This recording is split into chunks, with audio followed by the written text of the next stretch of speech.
Komið sælsömmul og velkomin á þennan 18. fund sveitarstjórnar Múlaþings sem haldinn í fjarfundi 8. desember 2021 klukkan 14. Fundurinn hér með settur. Fyrir fundinum liggja 27 númeraðir dagskrárliðir en áður en við höldum til hefðbundinnar dagskrár þá hefur sveitarstjórnarfulltrúi Þröstur Jónsson beðið orðið. Gjörðu svo vel, Þröstur. Já, takk fyrir það, forseti og aðrir fundamenn. Ástæða þess að ég bið það er kannski hvernig staðið að fundaboðum til þessa sveitarstjórnarfunds og reyndar kannski öðrum fundum í stjórnkerfinu og það þetta blessaða COVID sem eilíft að trufla okkur að það boðið fyrst til fundar í sal og svo stærri sal og svo endan með fjarfundi vegna þess að einhver vírus flýgur hérna loftið sem ég ætla nú alls ekki að gera lítið úr. Margir verða fárveikir af þess og skiljanlegt að menn vilji gera sitt besta í því að smitum fjölgi ekki. Ég hins vegar bara velti fyrir mér spurningunni hvernig við í stjórnkerfinu hér og væntanlega annars staðar ætlum að lifa með þessu vegna þess að ég sé ekki að þessi plága sé að fara neitt. Og hvaða fyrirmynd við eigum að vera og hvernig við eigum við alltaf að leið og að poppar upp einhver smitt að hlaupa tilbaka í fjarfund og ég skil mjög vel þetta sem sagt sjónarmið að hér safnast menn saman úr þessu stóra sveitarfélagi og geta farið með smiti tilbaka ef það kæmi upp og vissulega það er mjög skiljanlegar ástæður að þess en ég vil bara velta þess aðeins upp og vekja fólk aðeins til umhugsunar það hvernig við ætlum í framtíðinni að lifa með þessu. Og þetta að stríða okkur, þetta að stríða atvinnurekstri, þetta að stríða okkur alls staðar og í skólanum drottinn minn börnin veit ekki sitt rúkandi ráða lengur. Og ég bara, kannski misnota þarna tækifærið og bara skora á yfirvöld í þessu landi að fara að huga að því að koma einhverja prótókolla, bæði sem fyrirbyggjandi og fyrir þá sem fá smitt vegna þess að þetta þekkt í öðrum löndum. Bara sem dæmi, út af Pratis 240 miljóna samfélag 7 smitt á dag. Hvað svona allt öðruvísi þar með 30% bólusetningarhlutfalli? Við verðum að fara að ræða þetta gengur ekki lengur, þetta sé eins og blaðsíða 26 í líffræðin þegar ég var í barnaskóla, má ekki ræða þetta og bara vona það að menn fara að taka eitthvað á þessu og það jafnvel til íslenski prótókolla sem ekki opinberir og í Bandaríkjunum líka, þannig að vonandi bara beitir Guðs að stjórnvöld hér á landi og heilbrigðisyfirvöld að þau fari að víkka sjóndeildarhringina eins og hlusta ekki bara á einhverja skipun sem kemur frá alþjóða heilbrigðisstofnun. Þetta staðreynd. Sum lönd að ráða við þetta, við erum ekki að ráða við þetta almennilega og þetta farið að trufla okkur hér í stjórnkerfinu alls staðar og langlundageð okkar og allra í landinurunni, atvinnulífsins, þjóðarinnar allar það að komast á enda. Þannig að ég vil bara velta þessu upp í ljósi þess hvernig þessi fundaboð ruglast alltaf og það þarf að hætta við fundi og þetta of mikil truflun og ég bara, þetta áskorun á það að fara að opna þessu umræðu aðeins. Takk fyrir. Takk fyrir þetta, Þröstur. Og í ljósi þess að við opnum umræðuna þá hefur sveitarstjórnarfulltrúi Stefán Bogi Sveinsson beðið orðið. Gjörðu svo vel, Stefán.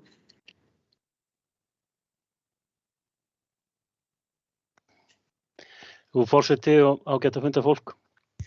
Í ljósi þess að Þröstur Jónsson sveitarstjórnarfulltrúi kemur hér fram til að ræða varðandi stjórnfundarins eða boðun hans að þá vildi ég nú koma því sjónarmið á framfæri að ég geri ekki athugasemdir við þau viðbrögð að færa þennan fund í fjarfund í ljósi aðstæðna og ég held að það sem að réttast var í máli Þröstar Jónssonar hér áðan var það að vírusin alvarlegt mál, hann getur bæði verið alvarlegur fyrir einstaklinga, hann líka alvarlegur fyrir samfélagið og þess vegna tökum við því alvarlega þegar verður einhver þróun innan svæðisins eins og við höfum aðeins verið að sjá glitta í núna undanfarna daga og við kannski hefðum ekki gert þetta ef ástandi væri stöðugt en þegar það óvissa þá eðlilegt að yfirvöld óski eftir því að fara sér varlega. Við höfum okkar fulltrúi í aðgerðastjórn almannavarna hérna á svæðinu, skilaboð þaðan hafa verið skýr það að fólk eigi að fara varlega og gæta að sér og það sú fyrirmynd sem að við eigum að vera sem sveitarstjórn. Þannig að grípa til þess núna í þetta skipti að færa fund sem átt að vera staðfund yfir í fjarfund finnst mér bara að vera eðlileg varkárni í ljósi þess að við vitum ekki kannski of mikið það hversu útbreidd smittin eru orðin hér á okkar svæði og mjög í rauninni einföld aðgerð til þess til þess að sýna einmitt sýna ákveðna varkárni og þannig að og auðvitað gerir maður sér grein fyrir því að þetta að auðvitað getur þetta truflað einhverja þegar plön breytast en þetta nú kannski ekki vandræða mikið fyrir sveitarstjórn og taka þá ákvörðun að einn fundur fari fram í fjarfundi. Við erum orðið vön því og kannski þetta líka bara ágætis skilaboð það að það bara mjög vel hægt að leysa ýmis úrlausnarefni í gegnum fjarfund eins og við höfum verið að gera og eins og við erum að gera núna. Þannig að ég tel að það hafi verið bara hárrétt ákvörðun að bregðast við svona að þessu sinni og svo bara verðum við að laga okkur að aðstæðum hverju sinni og sýna aðlögunarhæfni og geðprýði og stillingu. Takk fyrir þetta, Stefán. Þá tökum við til við hefðbundna dagskrá sem liggur fyrir fundinum. Fyrsta mál á dagskrá fjárhagsáætlun Múlaþings 2022 til 2025 sem hér tekin til síðari umræðu og Björn Ingimarsson, sveitarstjóri, hefur orðið. Gjörðu svo vel, Björn. Já, forseti, gott fundarfólk. Ég ætla að fá að fara hér yfir fjárhagsáætlun Múlaþings 2022 til 2025 eða svona helstu stærðir og helstu niðurstöðu tölur eru sem hér segir.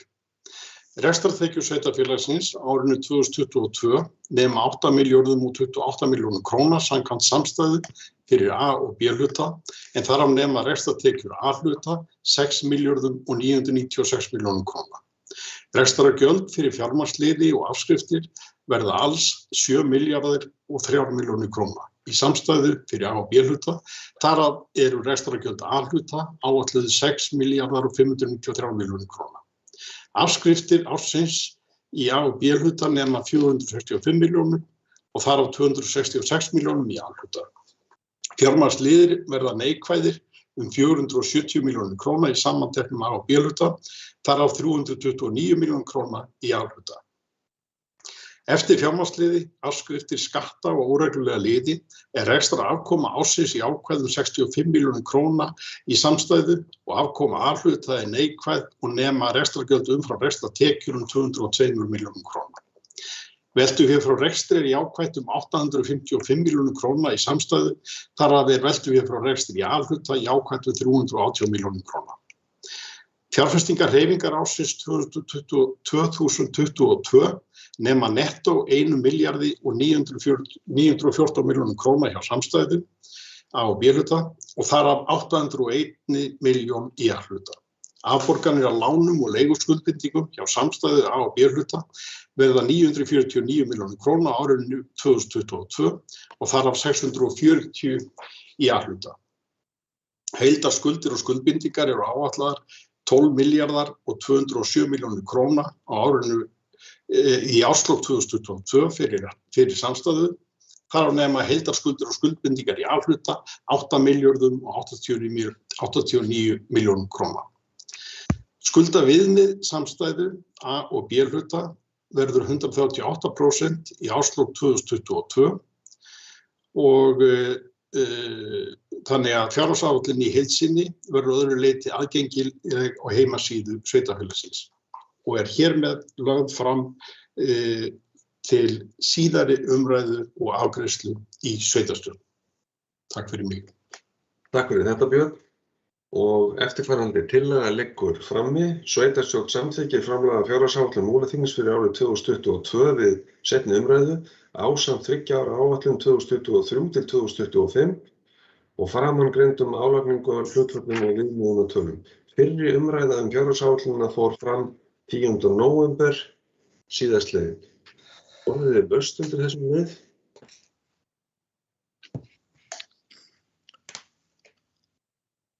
Sveitarstjórnarfulltrúi Þröstur Jónsson hefur kveðið sér hljóðs. Gjörðu svo vel, Þröstur.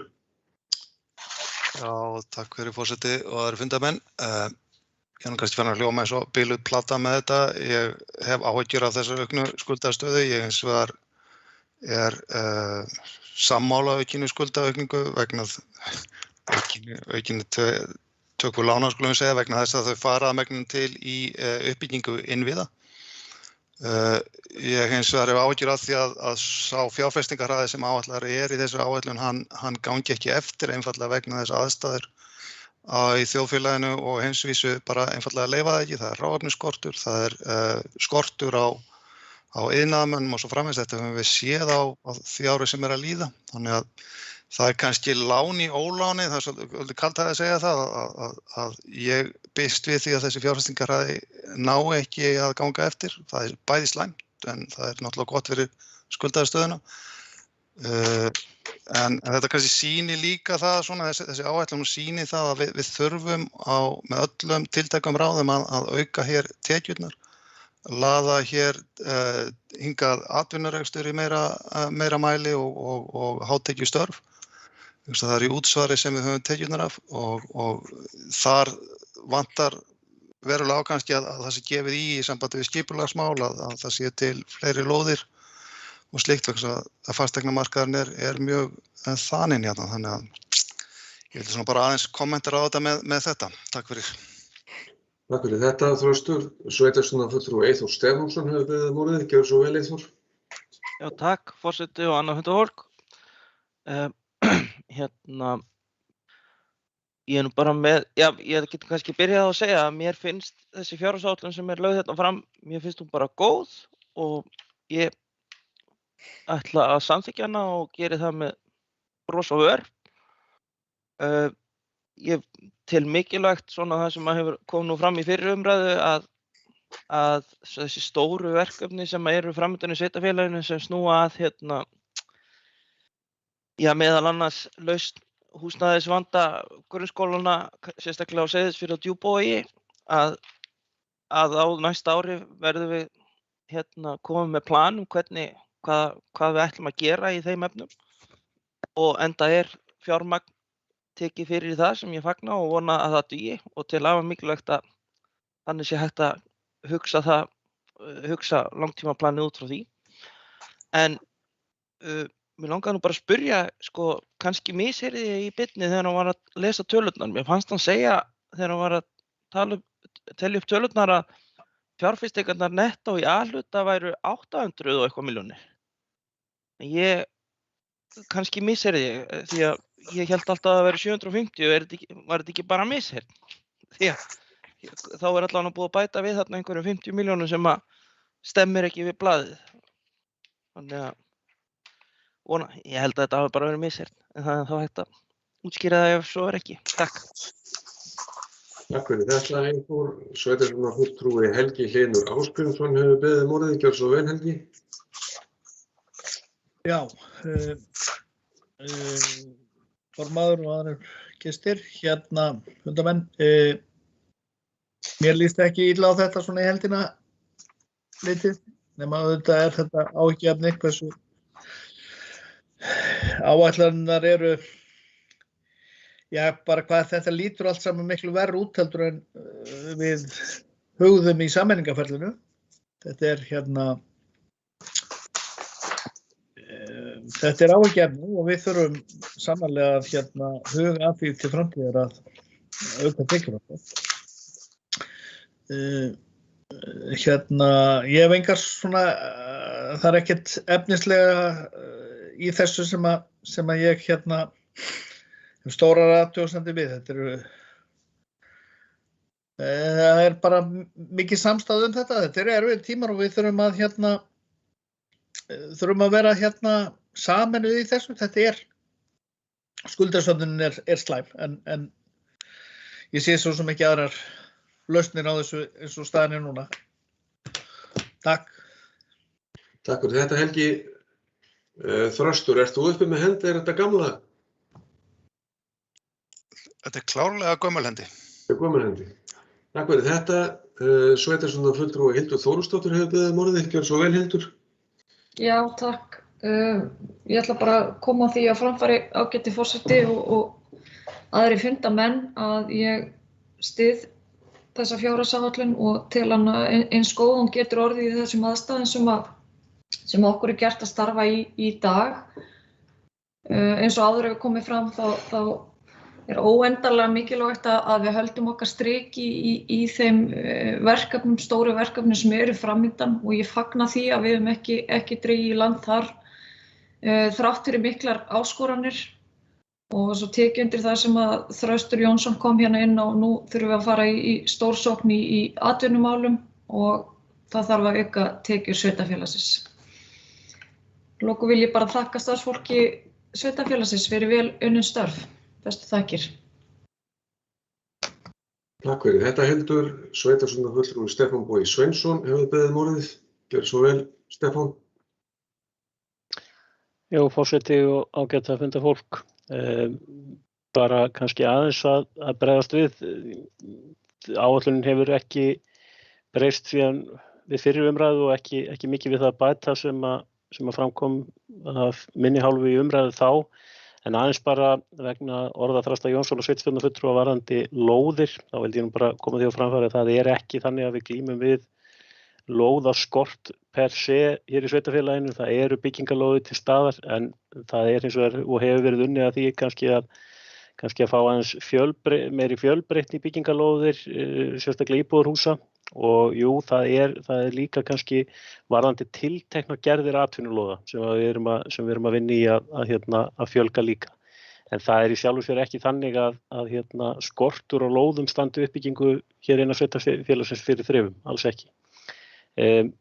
Og svo aðeins vegna þess sem framkom hjá Helga Linni Ásgrímssyni sveitarstjórnarfulltrúa varðandi stöðu sveitarfélagsins gagnvart því sem upp var lagt með í sameiningunni.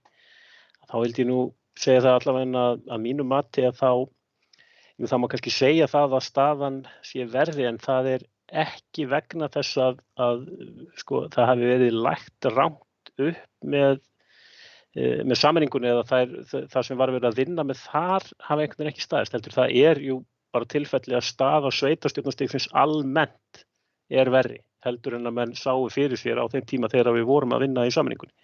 Þannig að þetta er nú kannski bitamunur en ekki fjár, en ég vildi þó koma því á framfæri að ég held að sé ekki hægt að segja það að forsendurnar sem við vorum að vinna með hafa einhvern veginn brugðist, það er að segja gagnvart stöðu þessara sveitarfélaga og hvernig þau myndu virka komin saman. Þetta er fyrst og fremst bara ytri aðstæður sem að virka neikvætt á okkur rétt eins og öll önnur sveitarfélag á landinu. Takk. Takk fyrir þetta, Stefán. Sveitarstjórnarfulltrúi Vilhjálmur Jónsson hefur beðið orðið. Gjörðu svo vel, Vilhjálmur. Já, takk fyrir forseti og aðri fundamenn. Ég vil nú bara byrja á því að þakka bæði starfsfólki og kjörnum fulltrúum sem hafa komið að vinna við áætlunina. Þetta er mikil vinna og þetta er kannski svona flóknari vinna en við venjulega kringumstæður að vinna fjárhagsáætlun fyrir sameinað sveitarfélag. Og ég held að þessi vinna hafi tekist vel og ég held að samstaðan hjá okkur áætlunni í dag, hún sýnir það. Það kannski sem að ég vil helst nefna það að þessi innviða uppbygging og sem sagt meðal annars sem að liggur úr sameiningartillögunni, ég held að sé mjög mikilvægt að við erum að standa vörð hana, við erum að fylgja henni eftir þó að gefa þess á bátinn. Ég held að það sé bara mjög mikilvægt og þessi skuldsetning sem að því fylgir að hún komi til góða til lengri tíma, hún kemur til góða til leyti að hún styrkir innviðina til að taka við fleira fólki. Og þar með leggja grunn að því að geta aukið tekjur. Ég vil aðeins líka nefna reksturinn á aðalsjóði sem þetta hefur nú verið komið inn á þetta áður í umræðum. En við erum auðvitað að horfa á töluverðan halla á aðalsjóði sveitarfélagsins og ég held að endurspegli kannski tvennt að endurspegla tekju fallið vegna COVID og í fyrsta lagi, öðru lagi þá endurspeglar þetta sem hefur verið rætt oft sem eru tekjuskipting ríkis og sveitarfélag og það er verk að vinna þarna. Það er og hlýtur að vera nokkur krafa sveitarfélag að þarna sé jafnvægi þannig að þessi rekstur sem á að gerast fyrir skatttekjur að hann geti borið sig sjálfstætt. Og ég held bara að það sem kannski stendur upp úr er það að þessi fjárhagsáætlun hún er að styrkja sveitarfélagið innviðina til lengri tíma og tækifæri til þess að byggja svo enn frekar ofan á það. Takk fyrir. Takk fyrir þetta, Vilhjálmur. Björn Ingimarsson, sveitarstjóri, hefur beðið orðið. Gjörðu svo vel, Björn. Já, forseti og gott fundarfólk. Það vegna fyrirspurnar sveitarstjórafulltrúa Eyþórs Stefánssonar. Hann misheyrði ekki. Ég talaði þarna sem sagt 801 milljón króna, en það sem ég þarna að tala eru fjárfestingar hreyfingarnar. Það alveg rétt eins og Eyþór kom inn á. Fjárfestingar í A-hluta eru 750. En þarna verið að tala liðin fjárfestingar hreyfingar og þá tekið inn fleiri þættir eins og niðurgreiðslu krafna, skammtíma krafna og annað þess háttar. Þannig að en það ekki verið að bæta neitt í fjárfestingarnar í A-hluta. Takk fyrir þetta, Björn. Sveitarstjórnarfulltrúi Berglind Harpa Svavarsdóttir hefur beðið orðið. Gjörðu svo vel, Berglind. Já, takk fyrir forseti og góði fundarmenn. Ég ætla bara að koma það framfæri. Ég styð þessa fjárhagsáætlun sem hér lögð fram og við áttum náttúrulega bara góða umræðu í fyrri umræðu fjárhagsáætlunina og það náttúrulega bara þannig að við erum að fara í mikilvægar innviða framkvæmdir eins og hefur komið fram hér í umfjölluninni, bæði í A- og B-hluta og sátt virðist innan alls sveitarfélagsins með þá stefnu sem þar mörkuð og það skiptir miklu máli. En eins og hefur líka komið hérna fram að við verðum að auka tekjugrunn sveitarfélagsins og það gerum við bæði með því að sækja á auknar tekjur frá ríkinu eins og var líka umræða á síðasta sveitarstjórnarfundi og einnig bara að draga að okkur fólk og fyrirtæki og við erum örstækkjandi sveitarfélag og framkvæmdirnar okkar í fjárhagsáætluninni þær eru til þess að bæta innviði og þjónustu við íbúa og þannig vonast ég til þess að við draugum að okkur bæði fólk og fyrirtæki og stækkum okkar tekjugrunn. Þannig að ég bara allavega sátt við þessa fjárhagsáætlun og ánægð með hvað mikið sætti hana. Það þýðir bara að hefur skilað góðu verki bæði allir starfsmenn sveitarfélagsins og allir sem hafa komið að þessari vinnu og vil ég mitt bara þakka fyrir það líka. Takk. Takk fyrir þetta, Berglind. Sveitarstjórnarfulltrúi Helgi Hlynur Ásgrímsson hefur beðið orðið öðru sinni. Gjörðu svo vel, Helgi. Já, bara örstutt. Sko, ég var ekkert þarna í fyrir ræðu minni var ég ekkert að nýta í það að þetta væri vitlaust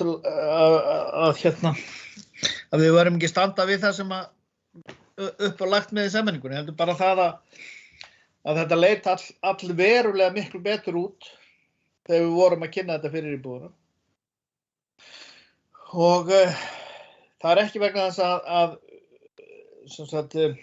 umsetningin í sveitarfélaginu hefur aukist í heild mjög mikið. Það bara vitlaust gefið á milli opinberu aðilana, ríkis og sveitarfélaga.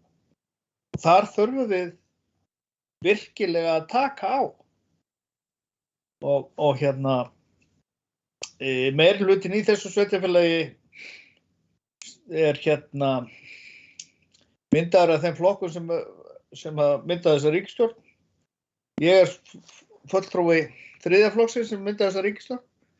Við eigum bara að einbeita okkur að því og hjálpast að við það að lagfæra þessa tekjuskiptingu.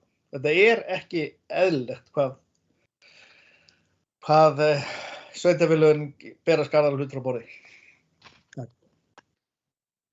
Takk fyrir þetta, Helgi. Sveitarstjórnarfulltrúi Þröstur Jónsson hefur beðið orðið öðru sinni. Gjörðu svo vel, Þröstur. Já, forseti, annað gott fundarfólk.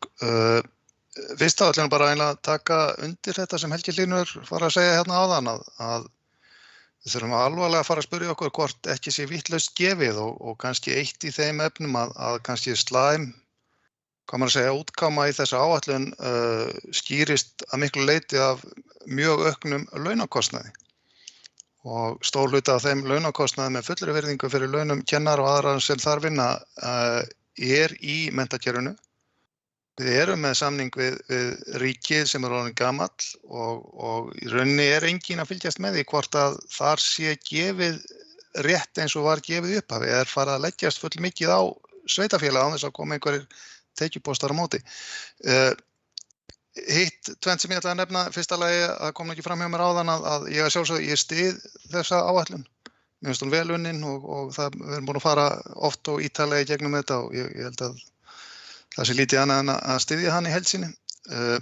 En svo bara það sem ég kannski vildi koma að hérna að svara Stefáni Boga hérna áðan ef hann hefur misskilið með eitthvað að ég færi að gagnrýna skipulagsmálin í heild, ég ekki að því og hérna ég veit að Stefán og aðrir sem vinna með honum í skipulagsráði að vinna sveittir við það að koma þeim erfiður málum í gegn og treysti ég ágætlega til þess. Hitt að mála það kannski við hugsum ekki sömu stærðargráðinni. Ég bara svo bjartsýnn að hér eigi eftir að fjölga mjög mikið í framtíðinni, í náinni framtíð og hef fyrir því ákveðin rök. Fyrsta lagi það að fasteignamarkaðurinn hérna er sprunginn og hann er undir mikilli pressu.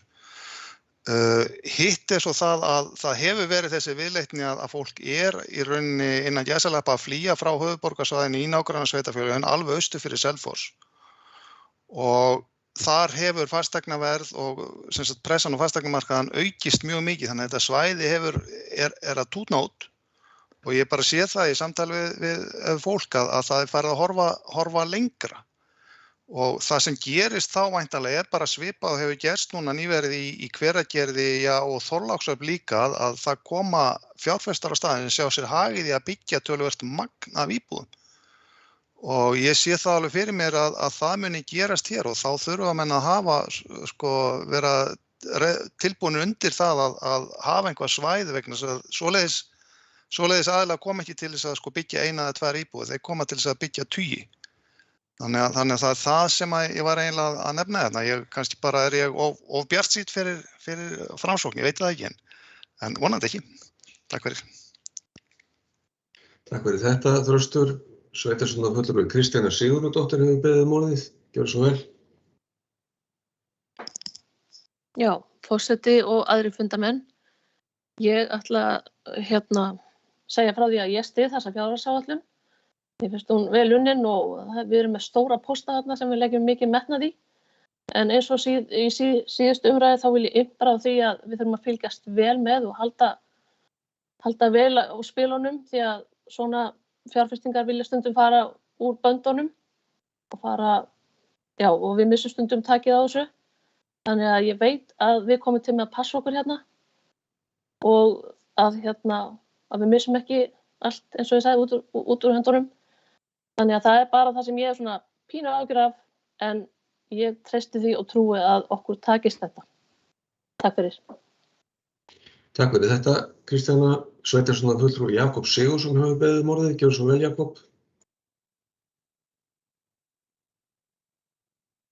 Fyrir það, forseti og gott fundafólk.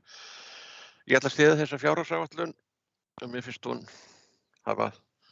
hún metnaðarfull og vel unnin og vil þakka þeim sem að lögðu hönd á plóginn við það að koma henni á og í þetta horf sem hún er.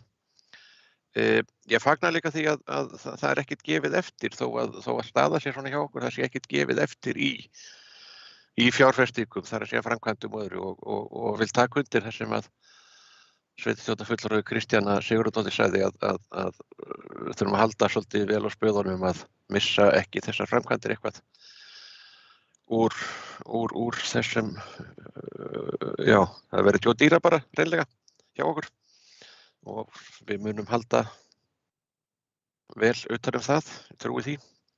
Nú það hafa ýmis að því að það er talað að þetta hafi ekki verið alveg samkvæmt sameiningarferlinu að þá náttúrulega höfum við bara eins og við vitum fengið þarna ófyrirséð áföll sem var ekki hægt að gera ráð fyrir og þau hafa náttúrulega tekið sinn toll svo sem þannig laga séð. Þannig að það er allt sem telur í þessu sem að gerir þessa áætlun eins og hún er. Ég ætla semst að styðja hana og vil þakka því starfsfólki sem að henni kom. Takk. Takk fyrir þetta, Jakob. Fleiri hafa ekki kveðið sér hljóðs. Ég ætla að lesa tillöguna upp aftur. Hún svohljóðandi. Sveitarstjórn samþykkir framlagða fjárhagsáætlun Múlaþings fyrir árið 2022 við seinni umræðu ásamt 3 ára áætlun 2023 til 2025 og framangreindum álagningarhlutföllum og viðmiðunartölum. Fyrri umræðan í fjárhagsáætlun fór fram 10. nóvember síðastliðinn. Þessi tillaga hér lögð fram. Geri enginn við það athugasemdir, þá lít ég svo á að hún sé samþykkt samhljóða án atkvæðagreiðslu. Sem hún og við höldum þá áfram og við erum komin að lið 2 sem eru gjaldskrár 2022 og sveitarstjóri Björn Ingimundsson hefur orðið. Gjörðu svo vel, Björn. Já, forseti og gott fundarfólk. Ég ætla að fara hér yfir og lesa hér yfir fyrirliggjandi tillögu gjaldskrár fyrir árið 2022. Og hefst nú lesturinn. En það sem lagt til að sveitarstjórn Múlaþings samþykki fyrir varðandi gjaldskrá fyrir árið 2022 eftirfarandi að álagningarhlutföll fasteignaskatts verði sem hér segir A-flokkur 0,5%, B-flokkur 1,32%, C-flokkur 1,65%. Þannig erum við raunin að tala þetta óbreytt. Álagningarhlutföll lóðarleigu og eignarlóðum Múlaþings eða 0,75%, fjöldi gjalddaga, fasteignagjalda verði 9, fyrsti gjalddagi verði 1. febrúar og síðasti 1. október. Fráveitugjald verði 0,35% af fasteignamati fasteigna og lóða, tengigjöld af nýbyggingum, það eru 100 til 149 mm, allt á 20 metra frá stofnlögn að lóðamörkum sem eru 235.600 krónur. 150 til 200 mm, allt á 20 metra frá stofnlögn að lóðamörkum 284.600 krónur. Árlegt gjald fyrir hreinsun hverrar rotþróar, minn en 4,5 rúmmetrar eru 21.000 krónur, 4,5 til 6,5 rúmmetrar eru 30.200 krónur, vassgjald per fermetra hús er krónur 279, fastagjald vass á matseiningu verði krónur 9.813. Árlegt vassgjald á sumar- og frístundahúsum skal þó vera lágmarki krónur 30.740. Notkunargjald annars en til heimilisþarfa, það eru mæli í fastri leigu kaupanda skal vera 35 per rúmmetra, krónur 35 per rúmmetra. Frá Urriðavatnsveitu skal vera krónur 27 per rúmmetra. Í lausasölu og til hafna fyrir vatn til skipa við bryggju krónur 300 per rúmmetra. Leiga rúmmetra mæla eftirfarandi. Stærð mælis og það þá annars vegar stærð mælis og greiðsla per dag. Það 15 mm 42 krónur á dag, 20 mm 43 krónur á dag, 25 mm 56 krónur á dag, 32 mm 63 krónur á dag, 50 mm eru 93 krónur á dag, 80 eru 241 krónur á dag og 100 254. Gjöld fyrir heimaæðar þannig að í dreifbýli er gjöldin fyrir heimaæðar allt að 32 mm. Þá er verið að tala þvermál inntaks, þá það 564.000 en í þéttbýli það 283.000. Síðan varðandi aðrar stærðir í dreifbýli, þar að segja stærri einingar en þarna verið að ræða þá eru gerðir sérstakir samningar. En varðandi þéttbýlið, þá eru stærðirnar 40 mm, það þá 405.000 krónur, 50 mm 599.000 krónur, 63 mm 880.000 krónur og 75 mm 1.166.000 krónur. Sorpgjald á íbúð verði sem hér segir söfnunargjald krónur 23.393 og förgunargjald 10.021 króna eða samtals 33.413 krónur. Frávik á Borgarfirði 25% afsláttur samanber 1. grein A-liðar og sumarhús eyðingargjald 30%, krónur 10.024, Sumarhús með sorpbyrði frá 1. maí til 31. september 1677. Og síðan gjöld fyrir aukatunnur og heimili, grátunna 240 lítrar, krónur 12.000 á ári, græntunna 240 lítrar, krónur 2.100 á ári og brúntunna 240 lítrar, krónur 2.100 á ári. Heimild til lækkunar fasteignaskatts og tekjulitlum elli- og örorkulífeyrisþegum fyrir árið 2022. Þá hámark afsláttar verði 98.894.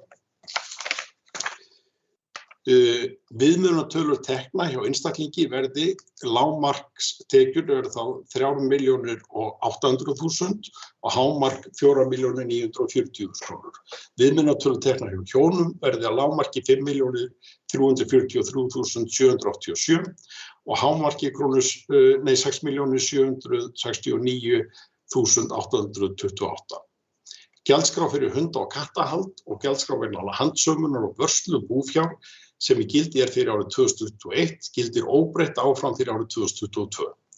Gjaldskrá hjá Múlaþingi árið 2022 fyrir meðhöndlun og förgun úrgangs og gjaldskrá fyrir hafnir Múlaþings og gjaldskrá gatnagerðargjald, byggingarleyfisgjald og þjónustugjöld byggingarfulltrúa og skipulagsfulltrúa í Múlaþingi samanber fundargerðir umhverfis- og framkvæmdaráðs frá 29. september 2021, 20. október 2021, 17. nóvember 2021 og 24. nóvember 2021.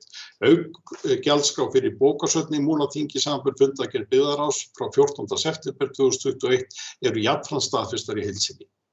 Gjaldskrá hitaveitu Hef Veitna samþykkt var á stjórn Hef Veitna 24. nóvember 2021 staðfestist sveitarstjórn í heild sinni. Að öðru leyti vísa sveitarstjórn til afgreiðslu nefnda í fjárhagsáætlunum fyrir árið 2022 á öðrum gjaldskrám og staðfestingar á þeim í fundargerð fjölskylduráðs frá 19. október 2021 og 16. nóvember 2021. Lagt til lögð áhersla á að eigi síðar en fyrir janúar hafi gjaldskrár verið birtar á heimasíðu sveitarfélagsins. Þetta hér með lagt fram til umræðu og afgreiðslu. Takk. Takk fyrir þetta, Björn. Og orðið laust undir þessum lið.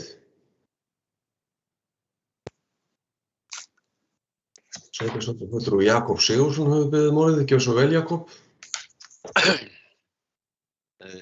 Forseti, annað gott fundafólk. Já, ég ekki til að þó Björn hafi sagt að hefst þá lesturinn, en það voru ekki kannski eins langur lestur eins og með hjá þinginu samningin þeirra, en ég bara velta fyrir með þessa gjaldskrá. Ég finnst það ótrúlega flókin. Bara skil ekki allt hvort þetta einfaldan á einhvern nátt. Bara átta mikið alveg á því hreinda. Það eins og stærð mælis á dag, þetta 20, 25, 30, 50, 80 og 100 og svo gjald fyrir heimaði í þéttbíl og dreifbíl og þetta svona, bara velta þessu fyrir mér eins hvort að það sé einhver flötur á því í komandi framtíð að henda einhverju saman og einfalda þetta, bara svona innlegg, takk. Takk fyrir þetta, Jakob. Sveitarstjórnarfulltrúi Helgi Hlynur Ásgrímsson hefur beðið orðið. Gjörðu svo vel, Helgi.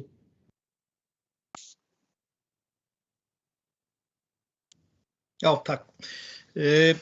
Það nú bara svona, sko, við erum búin að ræða svolítið gjaldskrá hafna á síðasta fundi byggðarráðs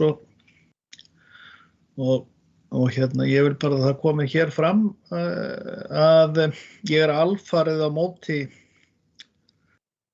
lækkun skatt aflagjalda hjá höfnum. Það sem sagt verið að lækka gjöldin á innvegin afla úr 1,6% verðmætisafla í 1,5%. Þetta gert til þess að vegna þess að það voru svo miklir afslættir hjá einu fyrirtæki á Seyðisfirði að þá telja með sig sleppa skaðlausa þó að sé lækkað þetta en hækkað hjá því fyrirtæki. Mér finnst þetta röng nálgun. Aftur á móti svo já, þetta sparar mér 10.000 á ári og ég bara alfarið á móti því. Mér finnst þetta mjög röng ákvörðun. Svo önnur ákvörðun hérna, eða annað sem ég langar að gera athugasemd við líka. Það hérna gjaldskrá leikskóla. Það hérna í fagnefndinni í fyrra var ákveðið að auka afslátt við annað barn á leikskóla úr 35% í 50%. Nefndin var rekin tilbaka með það og niðurstaðan varð 40% afsláttur. Þá var talað ef að ég man rétt, að það yrði hugað að því við næstu fjárhagsgerð að hækka það upp í 50. Það hefði ekki verið hérna svigrúm til þess í fyrra. Þetta er ekki stórmál fjárhagslega. Þetta er svona 2 milljónir fyrir sveitarfélagið, kannski rúmlega. Þessi 10% afsláttur á hérna annað barn í leikskóla. En þetta er miklu stærra mál í mínum huga. Sko, mér finnst að við eigum að leggja gjöld, hágjöld á þá sem geta borgað, sem til dæmis ég sem útgerðarmaður. En fólk sem með 2 börn í leikskóla, við vitum það að allar kannanir hafa sýnt að það er erfiðast, sko, fjárhagslega er erfiðast að vera ungur Íslendingur. Hérna, við flest hérna erum komin á miðjan aldur og jafnvel rúmlega það sum. Eignamyndurinn okkar er heilmikil á ári. Hjá ungum fólki er þetta ekki svoleiðis. Þau eru bæði með lægri laun, við hækkum smá saman eftir því sem að líður á starfsævina. Og þau eru að fjárfesta, þau eru að koma sér fyrir í lífinu og við eigum, mér finnst það að vera eitt af hlutverkum okkar sem sveitarstjórnarfólks, að jafna kjörin og þarna eigum við að jafna á milli kynslóða. Og þetta er ekki stórt mál með þessi 10%, en mér finnst þetta að lýsa hugsunarhætti og mér finnst það óþægilegt. Takk fyrir mig. Takk fyrir þetta, Helgi.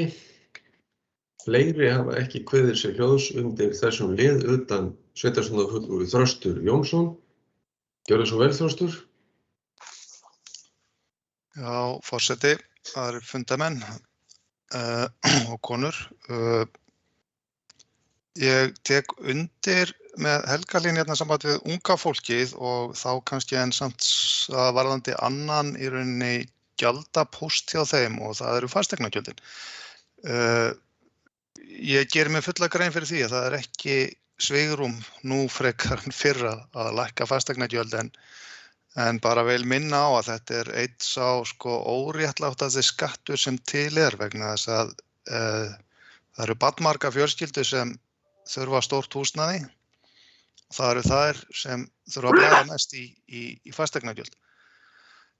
Nú var nýlega fréttaflutningur að því að ýmis sveitarfélög eru byrjuð að lækka fasteignagjöld og ég held við þurfum að vera svolítið á tánum þar bara út af samkeppnisástæðum.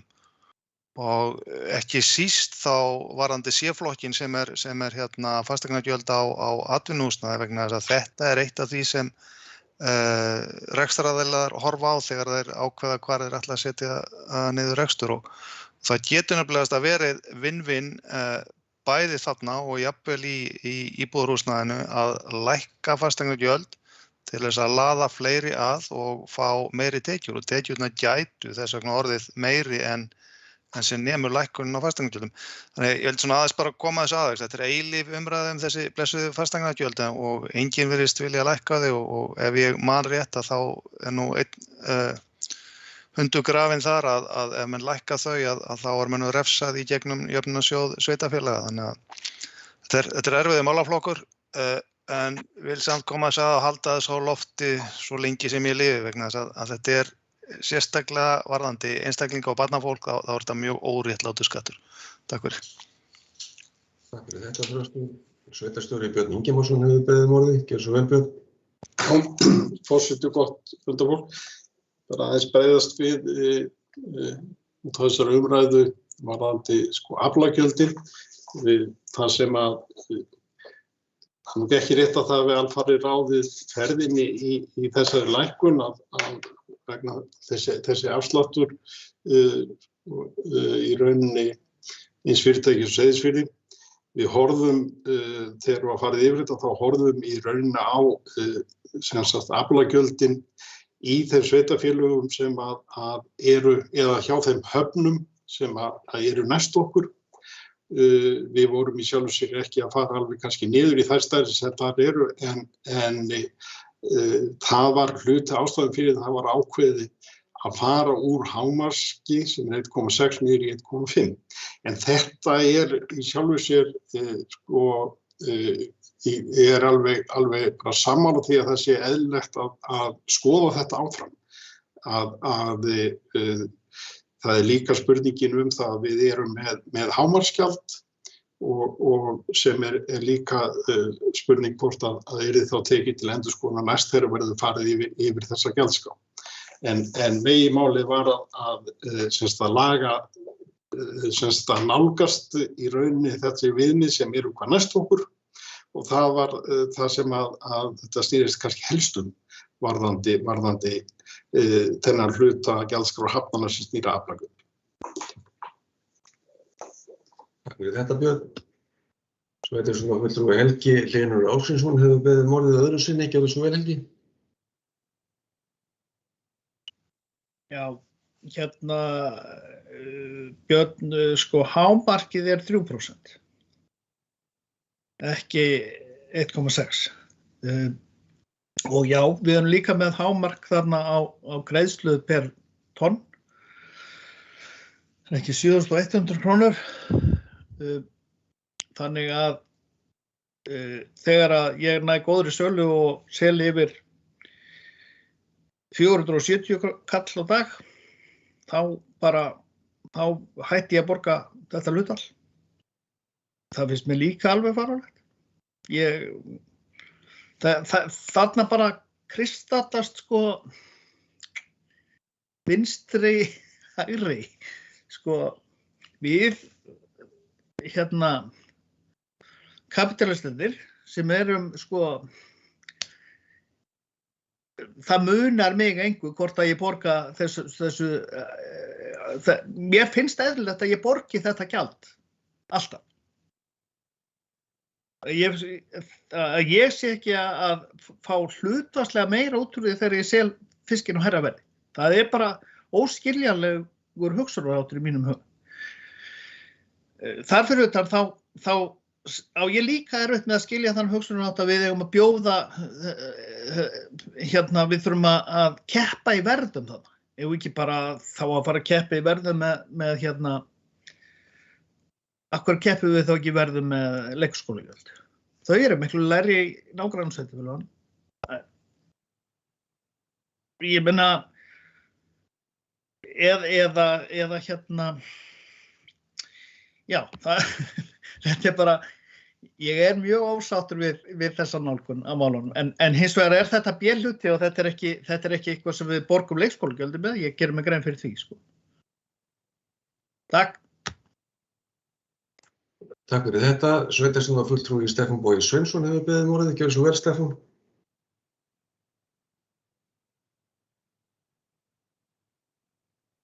Jú, forseti, ágætt að funda fólk. Þetta var nú ekki svo liður í dagskránni sem ég reiknaði með að framfæri mestar umræður, en það er þó gaman að þeim og margt gott sem að hér hefur komið fram. En í tilefni af umræðum fasteignagjöld þá ætlaði ég nú eiginlega að segja það að svo lengi sem að ég verði í sveitarstjórn þá mun ég ekki leggja það til að fasteignagjöld verði lækkuð. Það er auðvelt fyrir mig að segja það sem ég lýsti yfir að ég ætla að hætta í sveitarstjórn næsta vor, en ég hef samt þá bjargföstu sannfæringu að við verðum að nýta tekjustofninn okkar og við fórum yfir það í umræðum fjárhagsáætlun hér áðan og síðast líka. Þannig að við varum að tala að við vorum í vandræðum með tekjuskiptingu milli ríkis og sveitarfélaga og þá finnst mér alveg fráleitt að vera að tala það að við ætlum að afsala okkur hluta þeim skatti sem okkur sannarlega, sem í okkar höndum, sannarlega, sem fasteignaskattur. Þannig að við vitum það bara eins og rekstri sveitarfélagsins háttað, þá höfum við ekkert efni á því að vera ekki að innheimta fasteignaskatt í samræmi við þær heimildir sem við höfum. Og í grunninn náttúrulega leggst fasteignaskattur auðvitað á þá sem að eiga. Þetta eignaskattur. Þeir sem eiga, þeir á þá leggst þessi skattur. Og ég sé ekki vandamála við það. Og mér enda meinilla við allar pælingar slátt af fasteignagjöldum. Ég gnýst alltaf tönnum í hvert skipti sem ég sé að við afgreiðum afslátt til eldri borgara fyrir fasteignagjöldum. Vegna þess að þetta ósköp einfalt. Menn eiga bara að borga af því húsnæði sem menn eiga. En tekjurnar getum við aftur á móti nota til að koma til móts við tiltekna hópa eins og til dæmis barnafjölskyldur. Og þá kemur kannski að því að svona ef maður fer frá því sem að Þröstur Jónsson sveitarstjórnarfulltrúi var að nefna og yfir í það sem að Helgi Hlynur Ásgrímsson sveitarstjórnarfulltrúi nefndi, sem að ég svona get alveg tekið undir að því leytinu til að þetta hópur sem að við ættum að leitast við og raunar leitumst við að koma til móts við. Og það þess vegna sem við erum með þessa innbyggðu afslætti og svo getum við haft þá skoðun þegar ég vera hærri eða hvað, en við erum að leitast við það. Og já, maður vildi geta gert meira, en staðreyndin hins vegar sú að við erum þarna eins og svo víða annars staðar í vaxtarfasa og við eigum bara í dálítilegum erfiðleikum með leikskólakerfið okkar að það er að stækka sem gott, við erum að fá inn fólk, það eru fleiri leikskólabörn, það meira umfang, það eru hærri laun, við erum að bæta við okkur, við erum að fjárfesta í þessu kerfi og það svolítið erfitt að klípa af því á þessum tímapunkti og eða svo þannig að já, þetta er ákveðið vandamál sem við stöndum fram fyrir og gott væri að geta gert meira en við treystum okkur ekki til þess að leggja það til núna. En í prinsipinu þá eigum við að innheimta skatta og gjöld og nota það síðan til að koma til móts við þá hópa sem við teljum mikilvægast að koma til móts við. Já, læt þessu lokið. Takk. Takk fyrir þetta, Stefán. Sveitarstjórnarfulltrúi Eyþór Stefánsson hefur beðið orðið. Gjörðu svo vel, Eyþór. Já, takk, forsetavannafundafólk. Það bara svona aðeins að ég varandi umræðan aflagjöldin, ég hef aðeins sett mig inn í þetta og verð nú bara viðurkenna upp með skömmina, ég hef svolítið sveiflast eins og strá í vindi varandi hvað mér þykir þetta allt saman því að það samt verið að lækka aflagjöldin sem voru 1,6% í öllum gömlu höfnum eða höfnum Múlaþings sem voru 1,6% á öllum höfnunum sem Borgarfjarðarhöfn, Seyðisfjarðarhöfn og Djúpavogshöfn niður í 1,5%. En já, ég núna alveg, nú gengur útgerðin vel, það mjög hátt afurðaverð og þá finnst mér aðeins skjóta skökku við að á þeim tíma séum við að lækka þetta þegar útgerðin gengur hvað best. En á móti kemur það sem mér þykir hins vegar gott að það er verið að hækka hámarksverðið sem var það verið að hækka það í 7.100 og eitthvað, ég man ekki alveg nákvæmlega hver talan það 7.100 og eitthvað á tonnið, meðan það var á Djúpavogi tæpar 6.700 og Seyðisfirði 6.800, en svo kemur þetta aðeins misjafnlega við hafnir Ég gæti verið að fara með fleipur en ég sé allavega í gömlu hafnarreglugerðinni eða gjaldskrá Borgarfjarðarhafnar, þar var ekki til dæmis rukkað þar var ekki þetta hámark inn í reglunum og það sem þetta hefur sem Helgi Hlynur kom inn á ef þetta er 1,6% sem miðað við þá það þegar kílóverðið á aflanum 448 krónur og þá ferðu upp í þetta hámarksgjald þannig að þú hættir að njóta hafnirnar njóta ekki lengur ágóðans ef að fiskverðið hærra en það og fiskverðið núna í sumar og haustmánuðum við höfum alveg séð þorskverð fara, ég held ég sé ekki fyrir fleipur að það hafi verið að slaga í 800 krónur. En já, þannig að ég held að þetta komi varðandi tekjur hafnanna held ég að þetta hafi mest áhrif á Borgarfjarðarhöfn.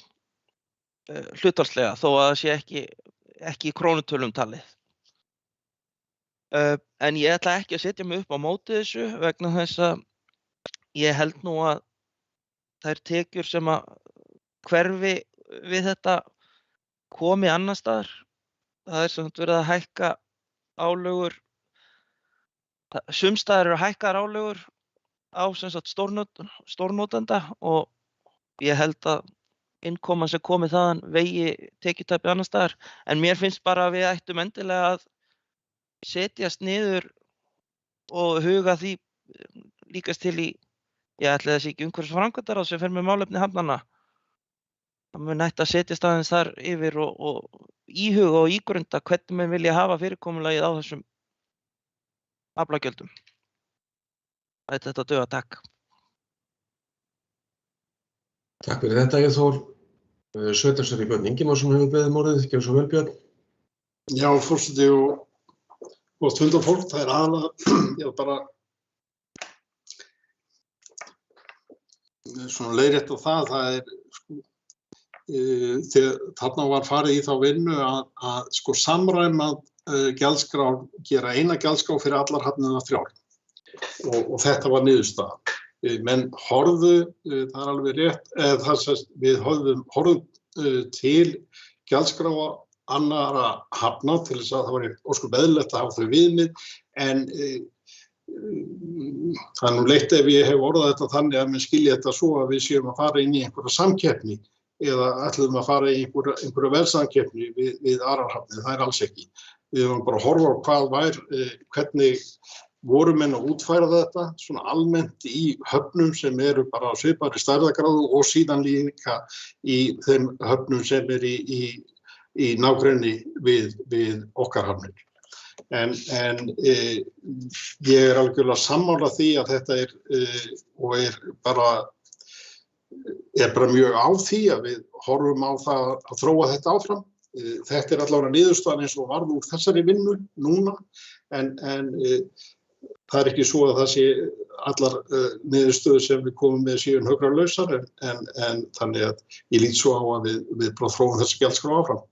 En það var ekki, við horfðum aldrei á þessa gjaldskrá þannig að við værum með þessu að fara í einhverju undirbúið eða eitthvað þess aftar til þess að fá frekar aðila til þess að landa í höfnum.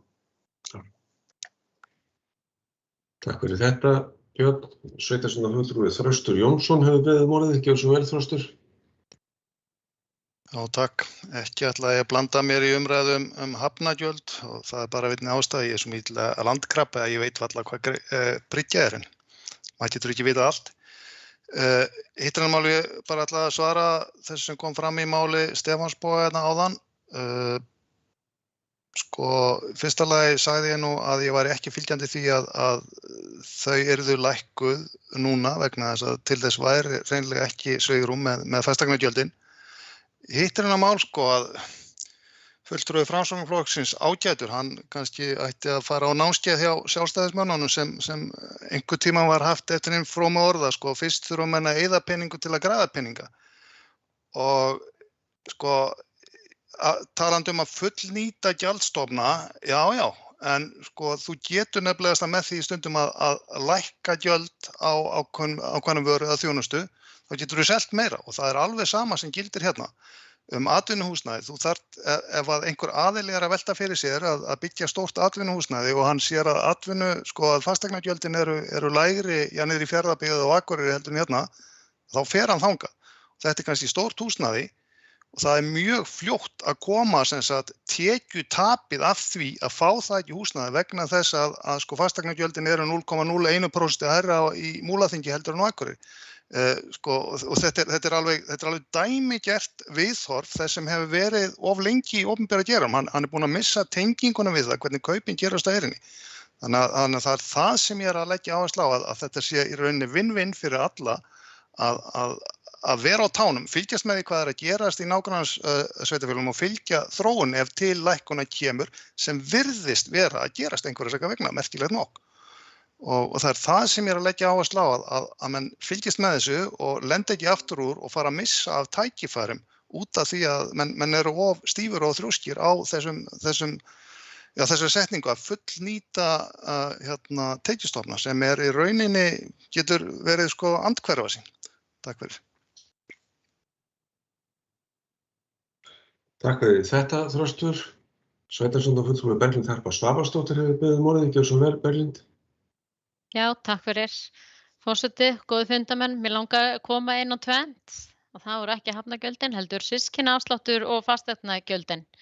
Við ætlum að byrja á systkinaafslættinum að við höfum nú sýnt það að við viljum gera vel við barnafólk, það ekki spurning. Við erum á fullu að reyna að standa að uppbyggingu og horfa fram í tímann og erum að bregðast við dagmæðraskorti, erum að byggja nýjan leikskóla og erum að meira þess að horfa til byggingu annars leikskóla af því að við viljum vera á undan og sinna þessum markhópi okkar því við viljum að fólk flytji sér í sveitarfélagið.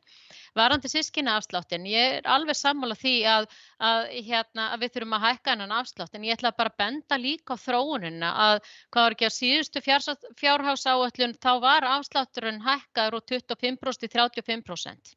Auðvitað var það óskandi núna að geta hækka henni í 50% en ég held að sé bara í ljósi aðstæðna að þá getum við ekki núna en við erum á leiðinni þangað, það er ekki spurning og við þurfum að gera vel. Varðandi einmitt fasteigna gjöld að þetta er akkurat tekjugrunnurinn okkar og fólk hefur tekið eftir því og margir heldur það að við hefðum hækkað fasteignagjöldin en úr varð auðvitað að fasteignir hækkuðu gríðarlega í verði þannig að það var sama prósentan en það er akkurat eins og sveitarstjórnarfulltrúi Þröstur Jónsson kom inn á að það er rétt að ef við lækkum fasteignaprósentuna þá er okkur hent semst í gegnum jöfnunarsjóð. Við vitum það að okkur vantar sterkari tekjugrunn og til þess að við getum og ég skil alveg þessi rök líka eins og með ef við lækkum aðeins fasteignagjöldin fyrirtæki eða hvernig sem það er einstaklinga þá ýtir það undir að fólk flytur í sveitarfélagið og ég er svo sem alveg sammála því en eins og staðan er núna að þá bara getum við það ekki. Við erum bara erfitt með að standa undir okkur, erum með innviða uppbyggingu en það er að gera að ræða þetta og ég vona að við getum lækkað, við munum standa það vel að við getum lækkað prósentuna ekki spurning og við þurfum að fylgjast vel með. En akkurat er það líka bara þannig að við þurfum að sækja á ríkið út af því að það er svo margt sem að sveitarfélög eru að borga og sem var kannski ekki fyrirsjáanlegt einmitt á sínu tíma þegar það voru sett fram einhverjar skyldur sveitarfélag sem tóku yfir ákveðna þjónustu og fleiri en það er bara orðið svo rosalega margt og orðið svo dýrkeypt það sem er að leggjast á sveitarfélög að sveitarfélög standa bara ekki undir sjálfur sér þannig að sambandið er nú í þeirri vinnu líka að herja á það að við fáum meira borgað með félagsþjónustu og svo eins og við höfum rætt líka með fræðslumálin varðandi námsgögn og fleira, þetta er orðið tölvur og fleira að þarna verðum við bara að sækja fram og fá meiri tekjugrunn. Þannig að mér langaði bara rétt aðeins að koma inn á þessi mál. Takk fyrir. Takk fyrir þetta, Berglind. Sveitarstjórnarfulltrúi Vilhjálmur Jónsson hefur beðið um orðið. Gjörðu svo vel, Vilhjálmur. Já, forseti og fundarmenn. Þetta er nú bara búin að vera mjög góð umræða þess að tekjuöflun sveitarfélagana og skattheimtu. En það er svona kannski sem að mjög langar til að fara eins yfir Það bara það að hér hafa verið stundum til umfjöllunar gatnagerðargjöldum og við erum með ívilnanir í gatnagerðargjöldum. Og þá er þetta sett í samhengi kannski við það að með því fáist fasteignagjöld. Þannig að þetta samspil hvoru tveggja þýðir það lækkun og hvoru tveggja þýðir einfaldlega minni tekjur. Mér finnst líka bara þessi umræðum leikskólan vera bara mjög góð og þörf og sérstaklega að hvaða hópi hún beinist. Það beinist að yngra fólki sem er á sama tíma að stofna heimili og fjárfesta í eignum eða á leigumarkaði. Þannig ég held að það sé mjög mikilvægt mál og mig langar til að rifja þessum upp ályktunum sem við gerðum í nóvember varðandi leikskólastigið. Það beinaði til ríkisins að setja leikskólastigið kannski samhliða grunnskólastiginu og festa þá tekju hósta vegna leikskólans með svipuðum hætti eins og grunnskólan sem ég held að væri mjög mikilvægt framfaraskref. og komast frá þessum dagvistargjöldum sem eru í leikskólanum eða minnst að gera sveitarfélögunum kleift að koma meira til móts þar.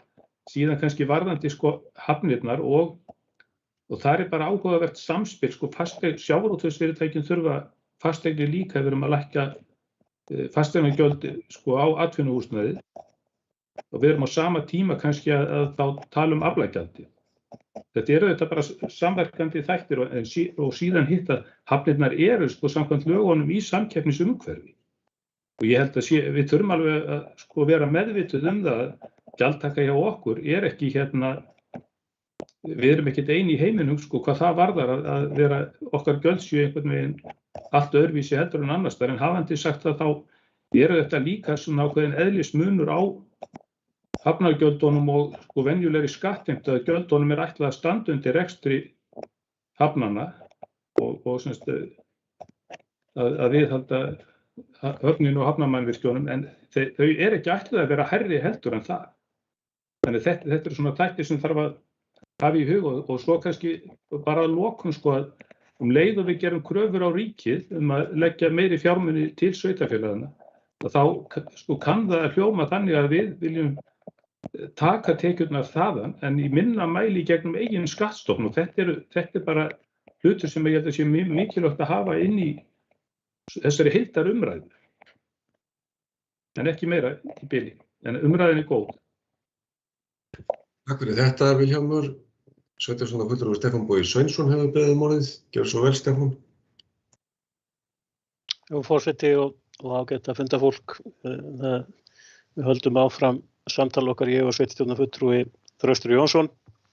En við erum nú búin með kvótann reyndar, þannig að þessu verður ekki framhaldið, en ég ætla bara að lýsa því yfir að ég bara ber brigður á það að fasteignagjalda sé faktor sem skiptir nokkru einasta máli þegar að einstaklingar eru að taka ákvörðun meiri háttar fjárfestingu í uppbyggingu atvinnuhúsnæðis.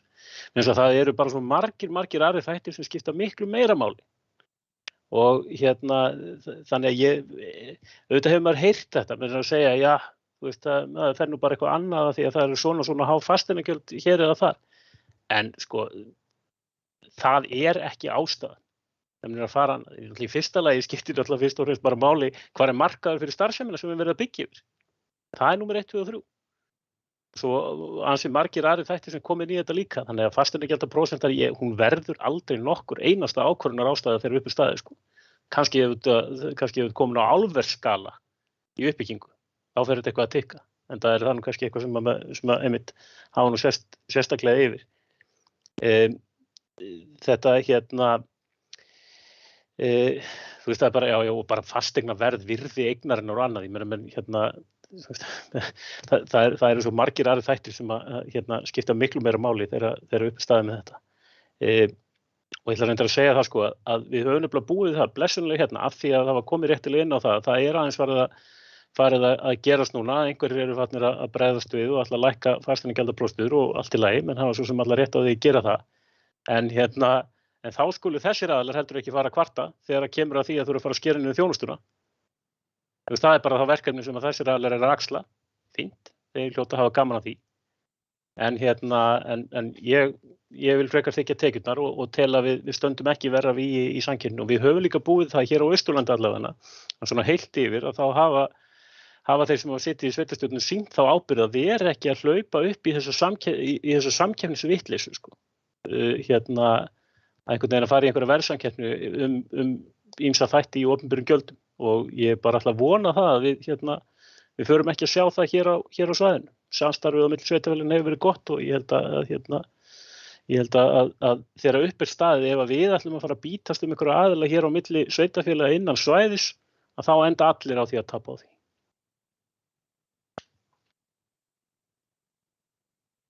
Forseti hyggst taka til máls og biður fyrsta varaforseta að taka við stjórn fundarins.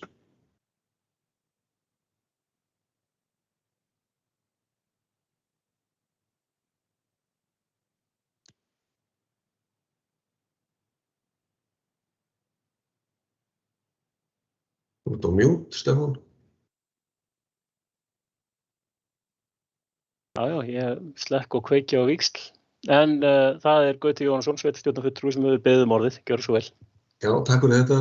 Ég ákvað nú að forseti og góðir fundarmenn, ég ákvað nú að taka þess til málsveitna svona undir lokin. Ég nú að gefa mér að þessi umræðu bara nú brátt að ljúka og ég tek undir það sem kom fram hér áðan að þetta nú kannski ekki svo liður sem ég átti vona á að mestar umræðurnar Ég tek undir flest af því sem, ef ekki segja, ég tek undir nokkuð af því sem hér hefur komið fram. Til að byrja með tek ég undir með Jakobi varðandi einföldunina á regluverkinu. Ég held að sé full ástæða til þess að við skoðum hvort og þá með hvaða hætti hægt að vinna að einhverri einföldun á þessu regluverki. Ég held líka að þessi umræða sem fer fram hér núna, hún kannski ætti að vekja okkur upp til þess að ef til vill ættum við að taka til við endurskoðanir og frekari skoðun á gjaldskrám fyrr á árinu. Ég held að sé full ástæða til þess. Ég held til dæmis að það sé full ástæða til þess að taka upp bara mjög fljótlega og þá mögulega í samstarfi við önnur sveitarfélög þar sem að fiskeldi stunda með hvaða hætti við sjáum að hægt sé að standa að því. Það sem við náttúrulega stöndum frammi fyrir náttúrulega það að helst af öllu vildum við sem sveitarstjórn gera öllum til hæfis. Og það náttúrulega vandinn sem við að eiga. Við viljum hvetja fólk til að byggja og bjóða afslætti þar. Við viljum hvetja barnafólk til þess að flytja inn í þessu sömu hús og hafa leikskólana lága. En einhvern veginn þurfum við nú að hafa í okkur á. Og ég held að besta leiðin til þess að taka bara svona yfirvega og góða umræðu þessi mál eins og við höfum verið að gera núna. Ég held að breytingarnar á gjaldskránum heilt yfir eru mjög hófstilltar og ég fagna því að sveitarstjórnarfulltrúi Helgi Hlynur skuli vera tilbúinn að greiða hærri gjöld og beini því til þess að fá hann ekki tækifæri til þess á þessu ári að þá láta hann gott að sér leiða á öðrum vettvangi. En eins og ég segi, ég held að þessi umræða, hún sé að það er góða og kannski ýti við okkur að taka hana upp fyrr á næsta ári, þau okkar sem hér verða þá áfram. En ég ætla ekki að hafa þessi orð fleiri.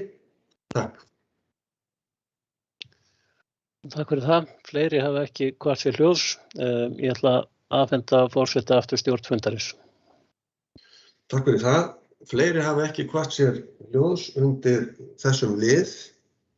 Ég vona að sveitarstjórnarfólk hafi skilning á því að ég ætla ekki að lesa þessa tillögu upp aftur. En hún liggur fyrir. Til lestu þetta aftur, ég náði ekki alveg öllu. Og geri enginn við það athugasemdir, þá lít ég svo á að hún sé samþykkt samhljóða. Sem hún og við erum þá komin að lið 3 sem lánasamningur 2021 og ég ætla að gefa sveitarstjóra Birni Ingimarssyni orðið. Gjörðu svo vel, Björn. Já, forseti og gott fundarfólk.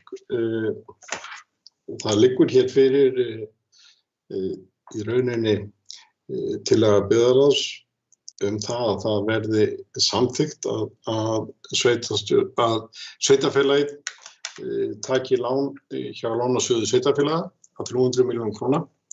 Þessi lántaka í samræmi við gildandi fjárhagsáætlun. Við gengum frá láni á vordögum upp á 400 milljónir króna hjá lánasjóðnum og með þessu láni þá þetta komið upp í 700 milljónir. En eins og þau kannski munið þá var gert ráð fyrir því í fjárhagsáætlun að lántakan yrði 1200 milljónir. En það ýmislegt sem hefur orðið til þess að hefur ekki þurft á því að halda.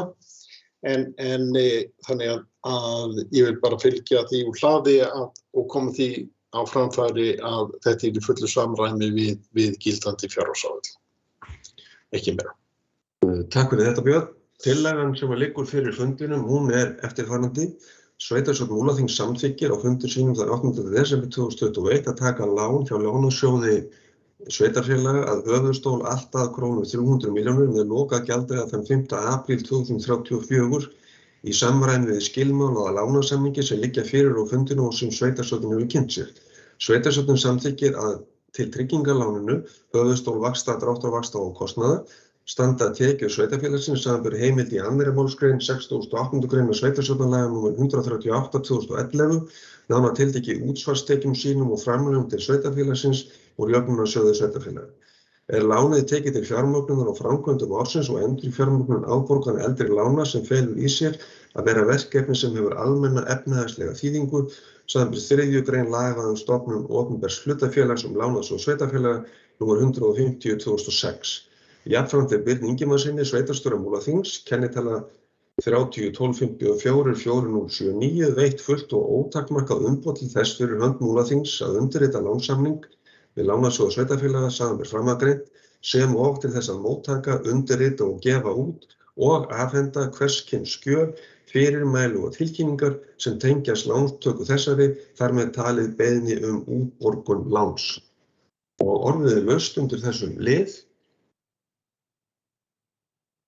Kveði enginn sér hljóðs, þá eftirfarandi tillaga, eða þessi tillaga sem hún borin undir fundinn og geri enginn við það athugasemdir, þá lít ég svo á að hún sé samþykkt samhljóða án atkvæðagreiðslu.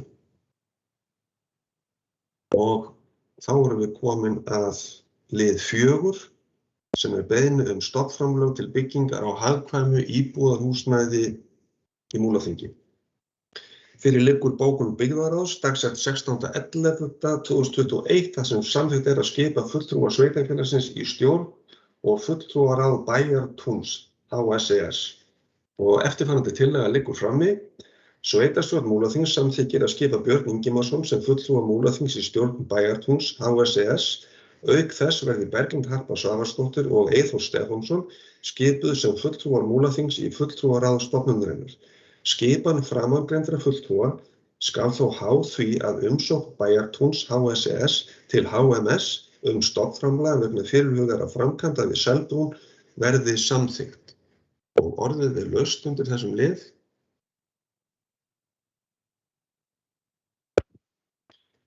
Það kveður sér enginn hljóðs utan sveitarstjórnarfulltrúi Hildur Þórisdóttir. Gjörðu svo vel, Hildur. Já, forseti og ágætu fundarmenn. Mig langar aðeins svona að heyra hvers vegna framkvæmdum á vegum þessa fyrirtækis hefur dregist svo mjög á langinn. Ef sveitarstjóri gæti farið yfir það snöggvast. Takk fyrir. Takk fyrir þetta, Hildur. Já. Sveitarstjóri. Já, forseti og gott fundarfólk. Og þarna nú væntanlega verið að vísa til framkvæmda á Seyðisfirði. Og það sem ég getur bara upplýst að það svona, menn að hefjast handa við þær framkvæmdir, en að hluta til kannski tengist það því að endanleg staðsetning var á svæði sem þurfti náttúrulega skipuleggja og deiliskipuleggja upp á nýtt og það svo sem lá ekki fyrir mitt sumar og það kannski hluti af ástæðum fyrir að þetta hefur dregist. En samkvæmt upplýsingum sem ég hef frá fulltrúum fyrirtækisins þá eru þessar framkvæmdir að fara á stað. Það hins vegar ástæðan fyrir að ekki hefur verið hafist handa í Selbrún ef það verið að horfa til þess.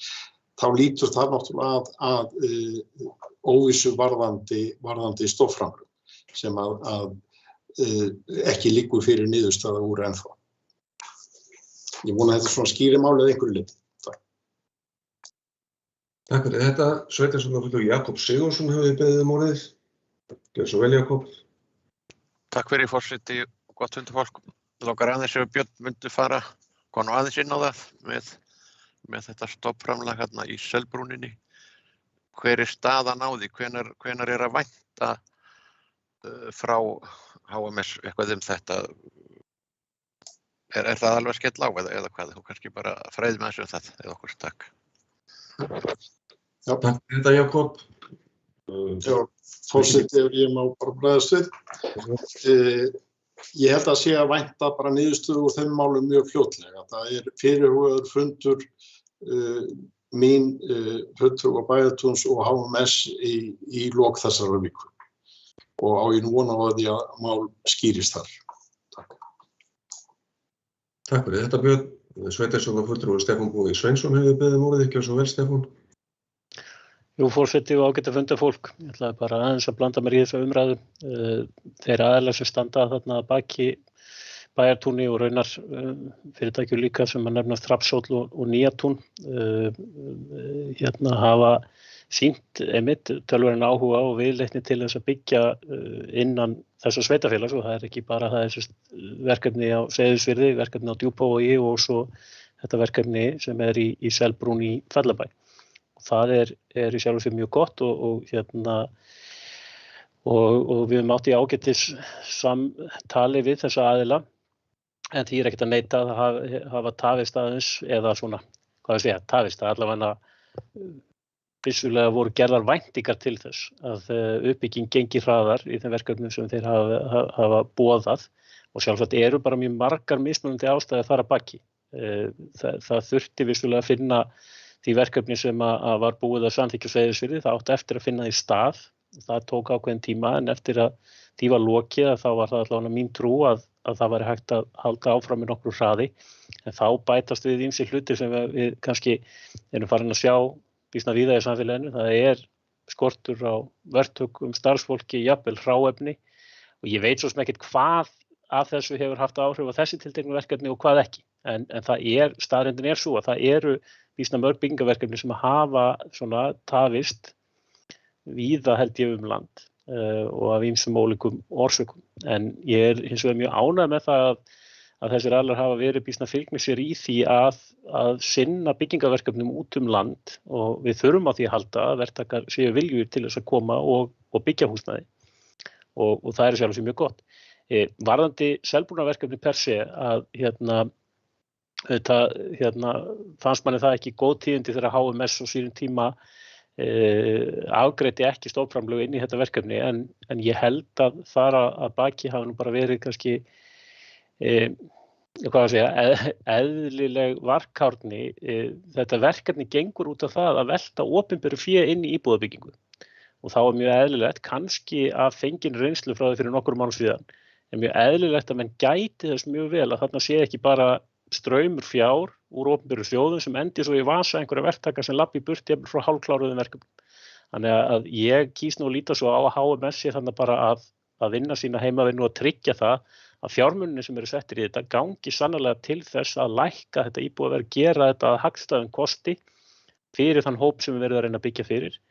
Og einmitt þessi boðaða aðkoma sveitafélagsins hér að Bæjartúni gengur einmitt út á þetta, að það séu sannarlega augu á því að það sé verið að byggja upp það eru tiltekin markmið með þessu kerfi. Það eru opinber markmið, það eru félagsleg markmið, og því þarf að fylgja á eftir þá ef að peningarnir eiga að fara inn í þetta að þessu markmið nást. Þannig að ég er mjög ánægður með það að sveitafélagi stígi bara inn í þetta með þessum hætti. Ég er þáttakandi í því að tryggja þessu uppbyggingu alla leið. Takk. Takk fyrir þetta, Stefán. Sveitarstjórnarfulltrúi Helgi Hlynur Ásgrímsson hefur beðið orðið. Gjörðu svo vel, Helgi. Já, þetta er pínulítið viðkvæmt að tala þetta mál bara almennt. Þetta er viðkvæmt mál þannig. Við erum þarna að tala fyrirtæki sem er sem sagt stjórnarformaður svara fyrir 3 fyrirtæki, leigufélagið, byggingafyrirtækið og innflytjendan held ég. Það var mjög eðlilegt að HMS setti varnagla á þetta og sem sagt neitaði þarna á sínum tíma. Ég ætla bara að biðja ykkur alla sem að þessu mála koma að vera vakandi og passa að við séum ekki að sóa fjármunum okkar og hins opinbera í þessu máli. Ég meina, þeir eru að byggja á Djúpavogi eða eru búin með grunn, en svo gerist ekkert með. það er reyndar ekki með framlögum, sko. En þetta er svona óþægilegt mál, finnst mér allan hringinn. Takk. Takk fyrir þetta, Helgi. Sveitarstjórnarfulltrúi Berglind Harpa Svavarsdóttir hefur beðið um orðið. Gjörðu svo vel, Berglind. Já, takk fyrir forseti, góði fundamenn. Já, við vitum það að það er mikil þörf á uppbyggingu á íbúðarhúsnæði í Múlaþingi. Ástæða þessara skipunar í stjórn er sú að þau sveitarfélög sem Bæjartún HCS er með íbúðaruppbyggingu í, að þau muni sem sagt skipa stóran hluta í stjórn félagsins. Svo og þetta með því að stíga þetta skref, þá höfum við möguleika á því að stofnframlag komi frá ríki í þessa framkvæmd. Þetta eru leiguhúsnæði fyrir ákveðna hópa sem skortir verulega húsnæði í dag.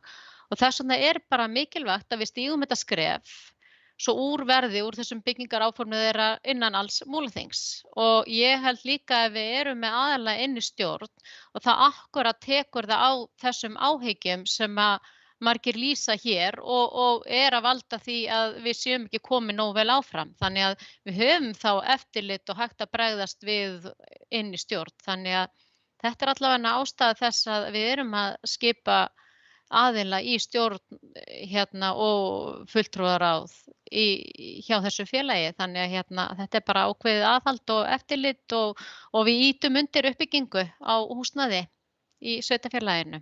Takk fyrir. Takk fyrir þetta, Berglind. Fleiri hafa ekki kveðið svo hljóðs undir þessum lið. Ég ætla að lesa tillöguna aftur, hún er eftirfarandi. Sveitarstjórn Múlaþings samþykkir að skipa Björn Ingimarsson sem fulltrúa Múlaþings í stjórn Bæjartúns HCS, auk þess verði Berglind Harpa Svavarsdóttir og Eyþór Stefánsson skipuð sem fulltrúa Múlaþings í fulltrúaráð stofnunarinnar. Skipan framangreindra fulltrúa skal þó háð því að umsókn Bæjartúns HCS til HMS stofnframlag vegna fyrirhugaðra framkvæmda við Selbrú verði samþykkt. Þessi tillaga liggur fyrir fundinum og kveðið sér engin hljóðs, þá lítið svo á að hún sé samþykkt samhljóða á atkvæðagreiðslu. Þá erum við komin að lið 5 sem er kosning fulltrúa í embætti stjórnir og nefndir. Það liggur fyrir til afgreiðslu endurkjör forseta og varaforseta sveitarstjórnar auk byggðarráðs Múlaþings. Jafnframt liggur fyrir að skipa þar nýjan varafulltrúa í fjölskylduráð Múlaþings. Og ég ætla með leyfi fundarins að leggja þetta bara fyrir allt í einu, gera enginn við það athugasemdir og tillagan er þá eftirfarandi. Gauti Jóhannesson verði kjörinn forseti sveitarstjórnar, Stefán Bogi Sveinsson verði fyrsti varaforseti og Hildur Þórisdóttir annar varaforseti. Jafnframt verði í byggðarráði kjörnir eftirtaldir fulltrúar, Berglind Harpa Svavarsdóttir D-lista formaður, Gauti Jóhannesson D-lista varaformaður, Vilhjálmur Jónsson B-lista, Hildur Þórisdóttir L-lista, Eyþór Stefánsson L-lista, Helgi Hlynur Ásgrímsson VAF-lista, áheyrnarfulltrúi, Þröstur Jónsson M-lista, áheyrnarfulltrúi. Halla Dröfn Þorsteinsdóttir VAF-lista verði skipaður varafulltrúi í fjölskylduráði í stað Kristbjargar Mekkin Helgadóttur sem hefur flutt úr sveitarfélaginu. Og orðið er laust undir þessum lið. Það kveður sér engin hljóðs og geri engin við það athugasemdir, þá líti ég svo á að tillagan sé samþykkt samhljóða á atkvæðagreiðslu. Þá erum við komin að lið 6 sem er upplýsingarstefna fyrir Múlaþing. Það liggur fyrir bókun byggðarráðs Múlaþings dagsett 16. nóvember 2021 varðandi upplýsingarstefnu fyrir Múlaþing og eftirfarandi tillaga liggur frammi. Sveitarstjórn tekur undir með byggðarráði Múlaþings og fagnar fyrir vönduðu vinnu sem liggur að baki fyrirliggjandi drögum að upplýsingarstefnu fyrir Múlaþing. Sveitarstjórn Múlaþings samþykkir stefnuna og felur sveitarstjóra að sjá til þess að henni verði framfylgt. Orðið er laust undir þessum lið og sveitarstjórnarfulltrúi Stefán Bogi Sveinsson hefur beðið um orðið. Gjörðu svo vel, Stefán. Forseti og ágæta fundarfólk, ég ætla nú aðeins að taka til máls varðandi þessa stefnu, styð hana þó og tel gott að hún sé komin á blað. Ég ætla hins vegar að nefna það að ég hef nú farið að tala það að undanförnum svona í gamni og alvöru að áður en að lengri haldið að þá þurfi sveitarfélagið hugsanlega að setja sér stefnu. Þannig að við höfum einhvers staðar á blaði hvaða stefnur við ætlum að setja okkur. Þarna kemur fram upplýsingastefna. Í fylgigögnum með henni kemur fram að í vinnslu sé vefstefna og ég segi þetta alls ekki til að gera lítið úr því. Það er nefnilega mjög gott að setja sér stefnu, sérstaklega ef hún er með ýmsum svona mælikvörðum og þetta bara svona aðgengilegt til hvers er ætlast.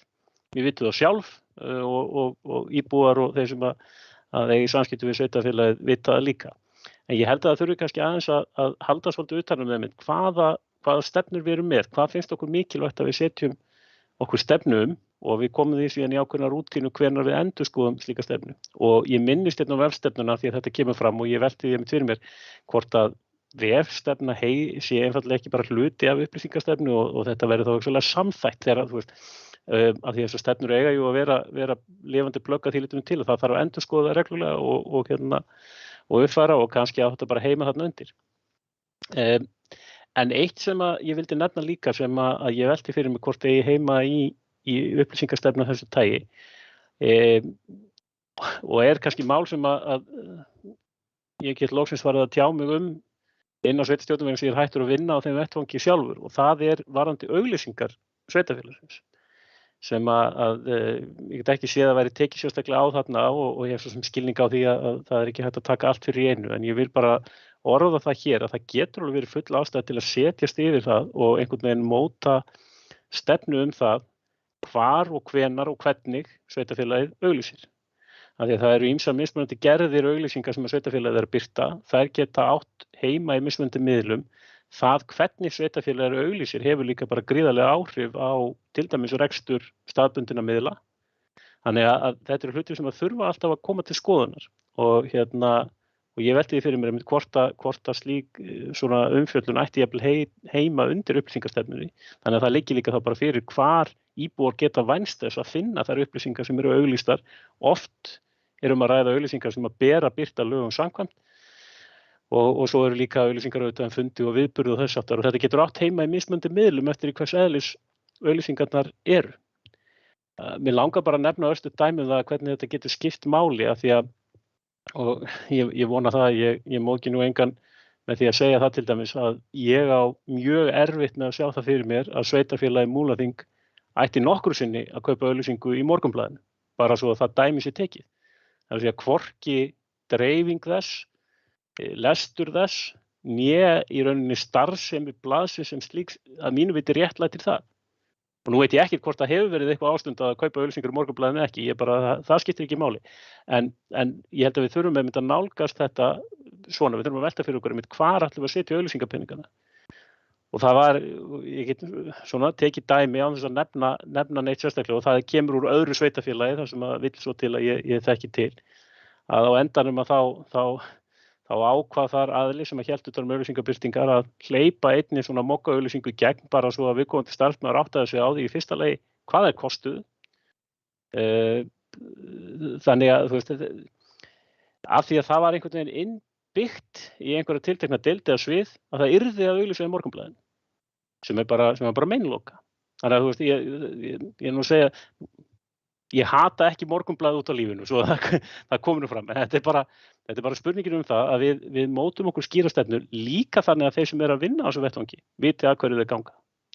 Að þeir viti til hvers, hvað sveitarfélagið vill gera varðandi auglýsingar og það verði ekki ruglingur eða þetta fara að ráðast af einhverju verulega tilviljunarkenndum og kannski bara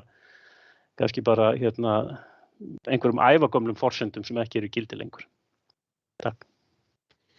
Takk fyrir þetta, Stefán. Sveitarstjórnarfulltrúi Helgi Hlynur Ásgrímsson hefur beðið orðið. Gjörðu svo vel, Helgi.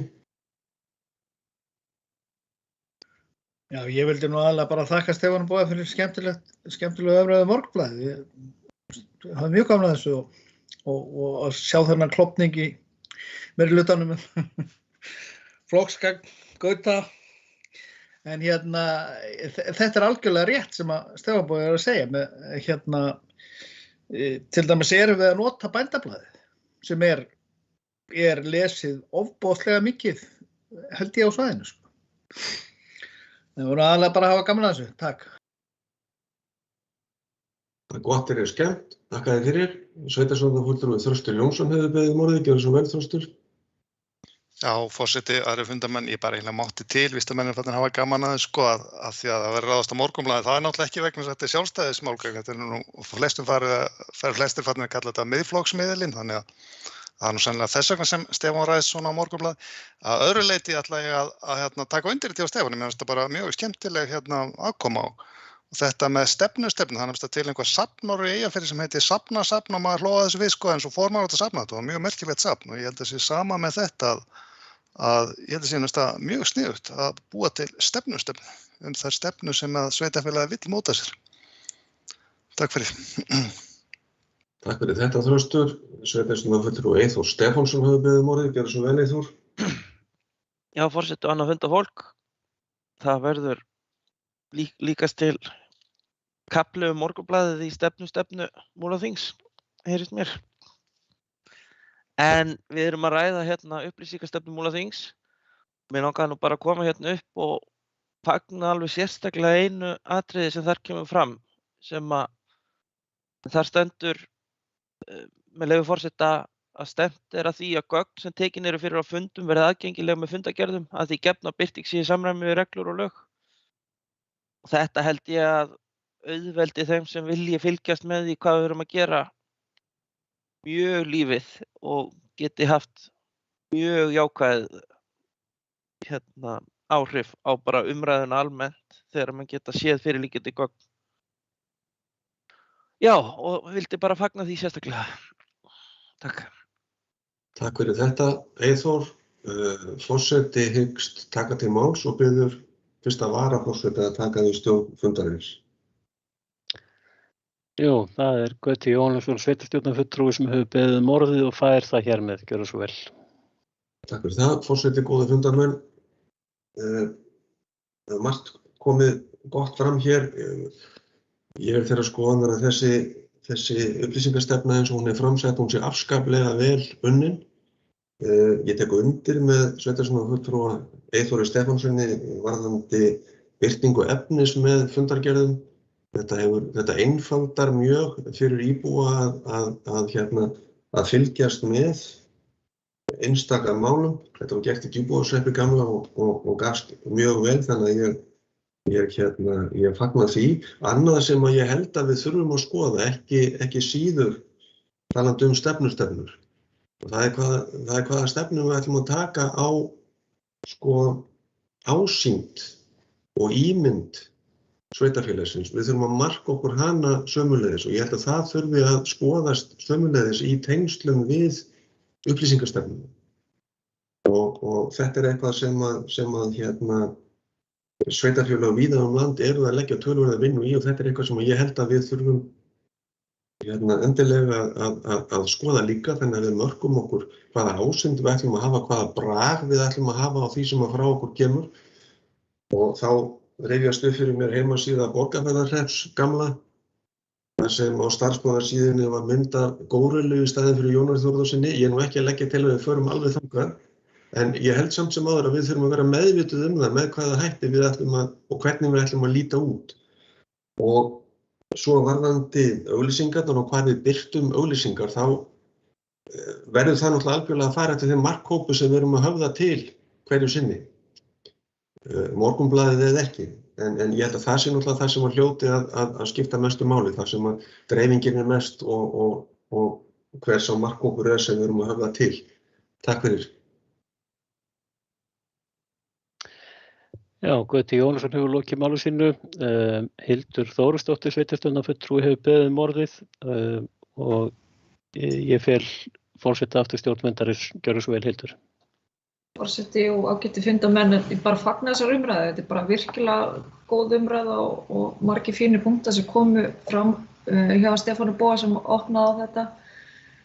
Gauti svona svolítið sagði það sem ég er búin að vera að hugsa, ásýnd sveitarfélagsins, hver er hún út á við og hvernig ætlum við að vinna hana þannig að við nálgumst það markmið að fjölga hér íbúum eins og öll okkar verk bera með sér, hvort sem það snýr að húsnæðismálum, innviðum eða öðru.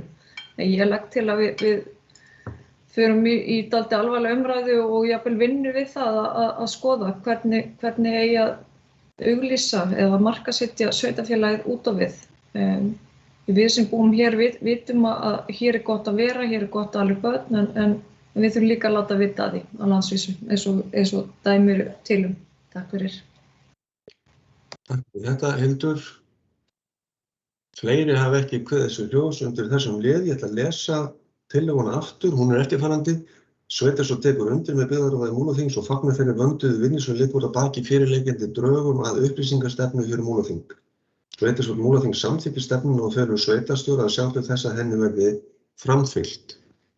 Kveðið sér engin ljós, þá lít ég svo á að þessi tillaga sé samþykkt samhljóða án atkvæðagreiðslu og hún verður bókuð sem slík. Þá erum við komin að lið 7 á dagskrá sem aðalskipulagsbreyting, Egilsstaðir, þétting byggðar í Einbúablá og Mánatröð. Fyrir liggur bókun frá fundi umhverfis- og framkvæmdaráðs dagsett 17. nóvember 2021 þar sem því vísað til sveitarstjórnar að fyrirliggjandi skipulagslýsing vegna breytinga á aðalskipulagi Fljótsdalshéraðs 2008 til 2028 varðað þéttingu byggðar við Mánatröð og Einbúablá verið kynnt í samræmi við ákvæði skipulagslaga og eftirfarandi tillaga liggur frammi. Sveitarstjórn Múlaþings samþykkir að tillögu umhverfis- og framkvæmdaráðs að fyrirliggjandi skipulagslýsing verði kynnt í samræmi við ákvæði 30. greinar samanber 1. málsgrein 36. greinar skipulagslaga nr. 123/2010 skipulagsfulltrúa falin framkvæmd málsins og orðið laust undir þessum lið. Það kveður sér engin hljóðs. Þá lít ég svo á að upplesin tillaga sé samþykkt samhljóða án atkvæðagreiðslu. Þá erum við komin að lið 8, aðalskipulagsbreyting, Djúpivogur, útrás og hreinsivirki.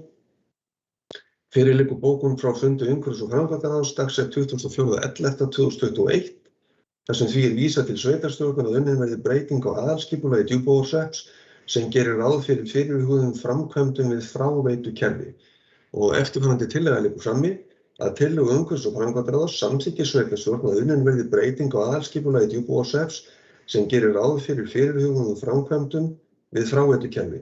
Jafnframt verði skoðað hvort fleiri breytingar verði gerðar samhliða ef það talið geta hentað. Skipulagsfulltrúa falin framkvæmd málsins. Og orðið laust undir þessum lið og kveðir sér engin hljóðs. Sveitarstjórnarfulltrúi Þröstur Jónsson hefur beðið orðið. Gjörðu svo vel, Þröstur. Jó, takk forseti, annað fundafólk. Það sem ég vildi bara aðeins nefna þarna, sko, og ég fagna því að vissulega þetta eigi að fara í þessa framkvæmd þarna, það ekki vanþörf á að laga útrásamál í Djúpivogi. Þarna hins vegar einstreps hreinsivirki að ræða með hafið sem viðtakanda og einhver sagði nú lengi tekur hafið við. Á sama tíma, ég vil bara vekja máls að þessu aftur en ég veit að þetta er alveg gjörsamlega vonlaust að á sama tíma þarf að reisa 2 þrepa hreinsivirki hér upp á Egilsstöðum með Lagarfljóti sem viðtakanda sem er steindauður farvegur og allra mati sem vel til þekkja þarf ekki að gera meiri kröfu til en hafsins sem viðtakanda.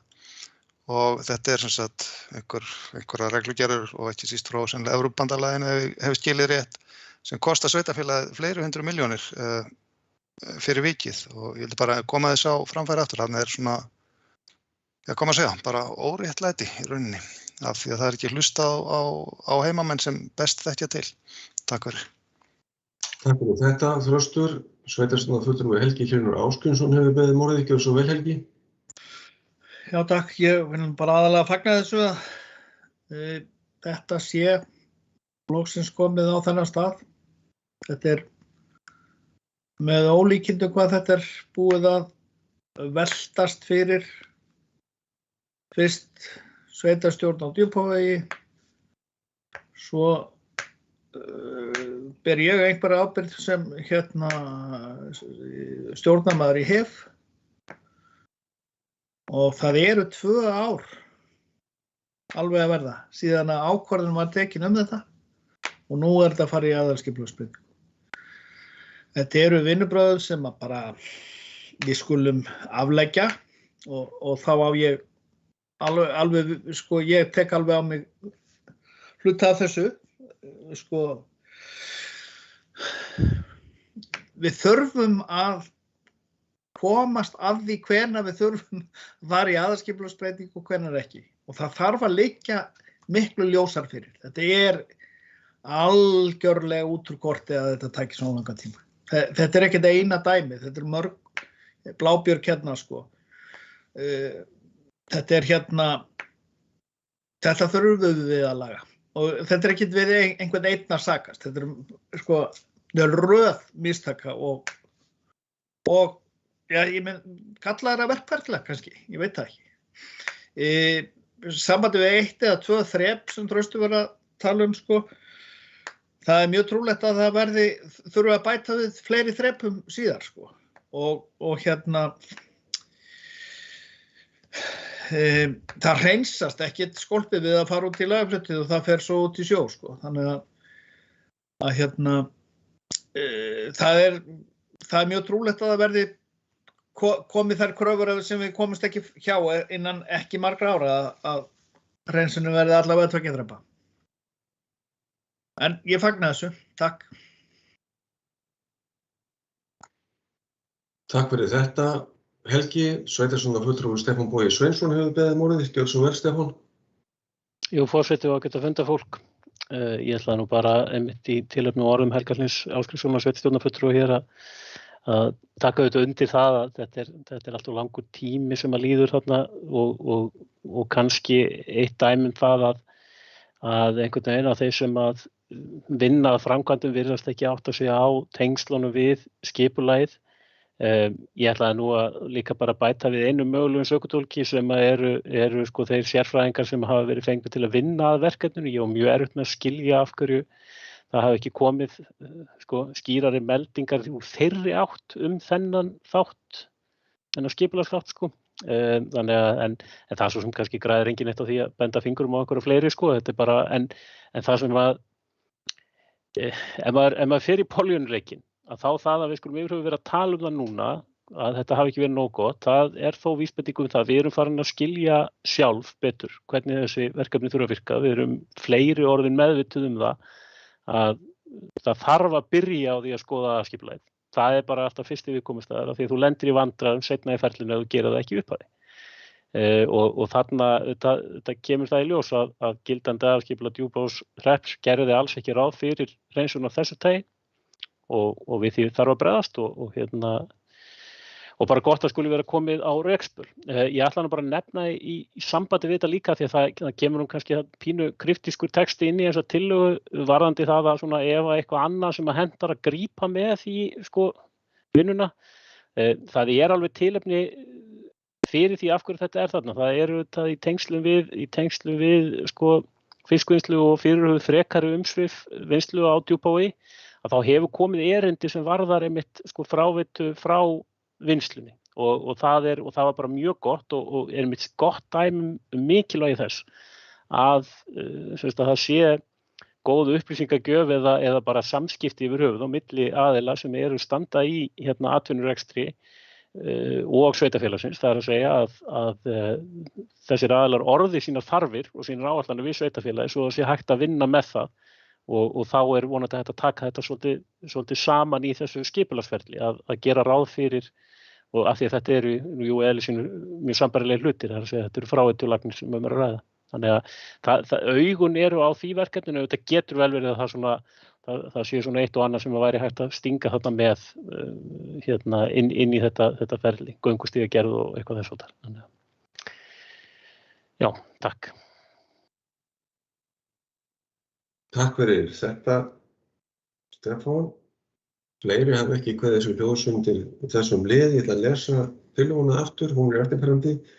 Að tillögu umhverfis- og framkvæmdar á samþykki sveitarstjórn og unnin verði breyting á aðalskipulagi Djúpavogshrepps sem gerir ráð fyrir fyrirhuguðum framkvæmdum við fráveitukerfi. Jafnframt verði skoðað hvort fleiri breytingar verði gerðar samhliða ef það er talið geta hentað. skipulagsfulltrúa falin framkvæmd málsins og þessi tillaga er hér með lögð fram. Og geri enginn við þær athugasemdir þá lít ég svo á að tillagan sé samþykkt samhljóða á atkvæðagreiðslu. Og þá erum við komin að lið 9, rammarhluti aðalskipulags, Stuðlagil.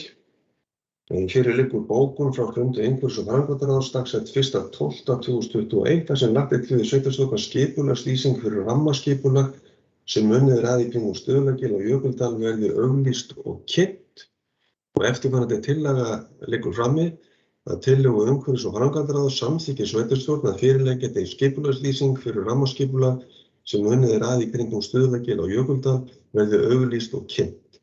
Skipulagsfulltrúa falin framkvæmd málsins og orðið er laust undir þessum lið og sveitarstjórnarfulltrúi Helgi Hlynur Ásgrímsson hefur beðið orðið. Gjörðu svo vel, Helgi. Já, ég vil fagna þessu en jafnframt lýsa yfir að þetta hefði átt að gerast fyrir svolítið löngu síðan. Þarna er dæmi að byrja sig á vitlausum enda, búið framkvæma þarna fyrir 100 milljóna eða allavega 20 milljóna af opinberu fé og þetta heildarskipulagssvæðisins hefði betur legið fyrir fyrr og þetta er eiginlega bara í mínum huga dálítið sorglegt að það hafi ekki verið horft á þetta uppbygginguna þarna heildstætt frá upphafi. Fleira var hann ekki. Takk fyrir þetta, Helgi. Sveitarstjórnarfulltrúi Hildur Þórsdóttir hefur beðið orðið. Gjörðu svo vel, Hildur. Ég bara fagna þessu. Þetta er alveg ótrúlega mikilvægt mál fyrir Austurland og ásýnd þess eins og við ræddum hér áður, en bara mjög gott mál. Það mátti búið að gerast fyrir eins og Helgi Lína kom inn á en mjög gott skref. Takk fyrir þetta. Sveitarstjórnarfulltrúi Berglind Harpa Svavarsdóttir hefur beðið orðið. Gjörðu svo vel, Berglind. Já, takk fyrir. Forseti, góð fundamenn. Ég ætlaði nú bara að fagna þessu líka en þetta skref er bara hluti af áframhaldandi þróun Stuðlagils sem áfangastaða fyrir ferðamenn. Eins og við vitum að Stuðlagil er sjálfsprottinn áfangastaður ferðamanna sem nýtur gríðarlegra vinsælda og þarfnast í frekari uppbyggingar bæði til að vernda svæðið, viðkvæma náttúru sem og öryggi ferðamanna. Þannig að ég bara fagna þessari vinnu sem er nú komin í gang og þetta er frábær staður og bara þessi vinna sem er í gangi við þetta skipulag og uppbyggingu á svæðinu sem er núna. Hún er bara góð sviti og bara ég hlakka til að sjá hvað kemur út úr þessari vinnu og fagna henni. Takk fyrir. Takk fyrir þetta. Forseti hyggst taka til máls og biður fyrsta varaforseta að taka við stjórn fundarins. Já, sem hann gerir með glöðu geði og upplýsir það sem allir vita að Gauti Jóhannesson sveitarstjórnarfulltrúi hefur beðið orðið. Gjörðu svo vel, Gauti. Forseti, góðir fundarmenn, mér langar bara eins og aðrir hérna til þess að lýsa yfir ánægju minni með það að við séum þó komin á þennan stað.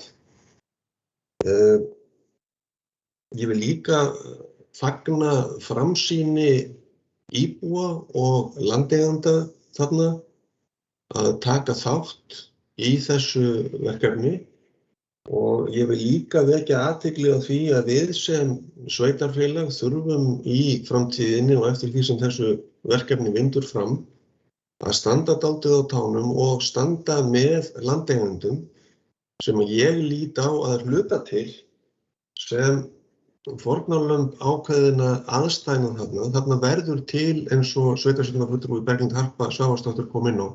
Þarna verður til sjálfsprottinn ferðamannastaður sem enginn lagði drög að eða hafði frumkvæði að og enginn bað sérstaklega.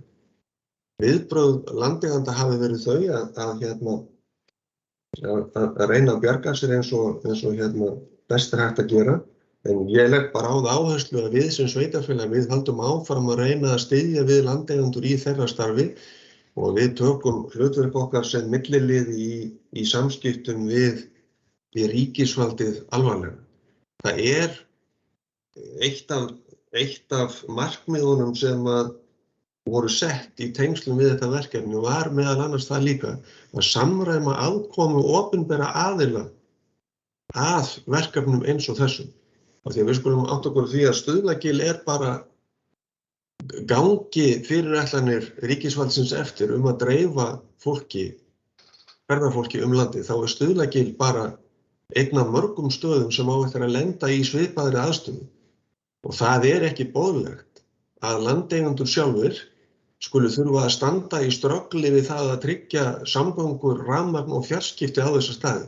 Þannig að ég legg á það áherslu að við sem sveitarfélag við stöndum okkur í því að styðja við þá uppbyggingu sem hugsuð á Stuðlagili áfram og stöndum við bakið á landeigendum. Takk. Gauti Jóhannesson hefur lokið máli sínum.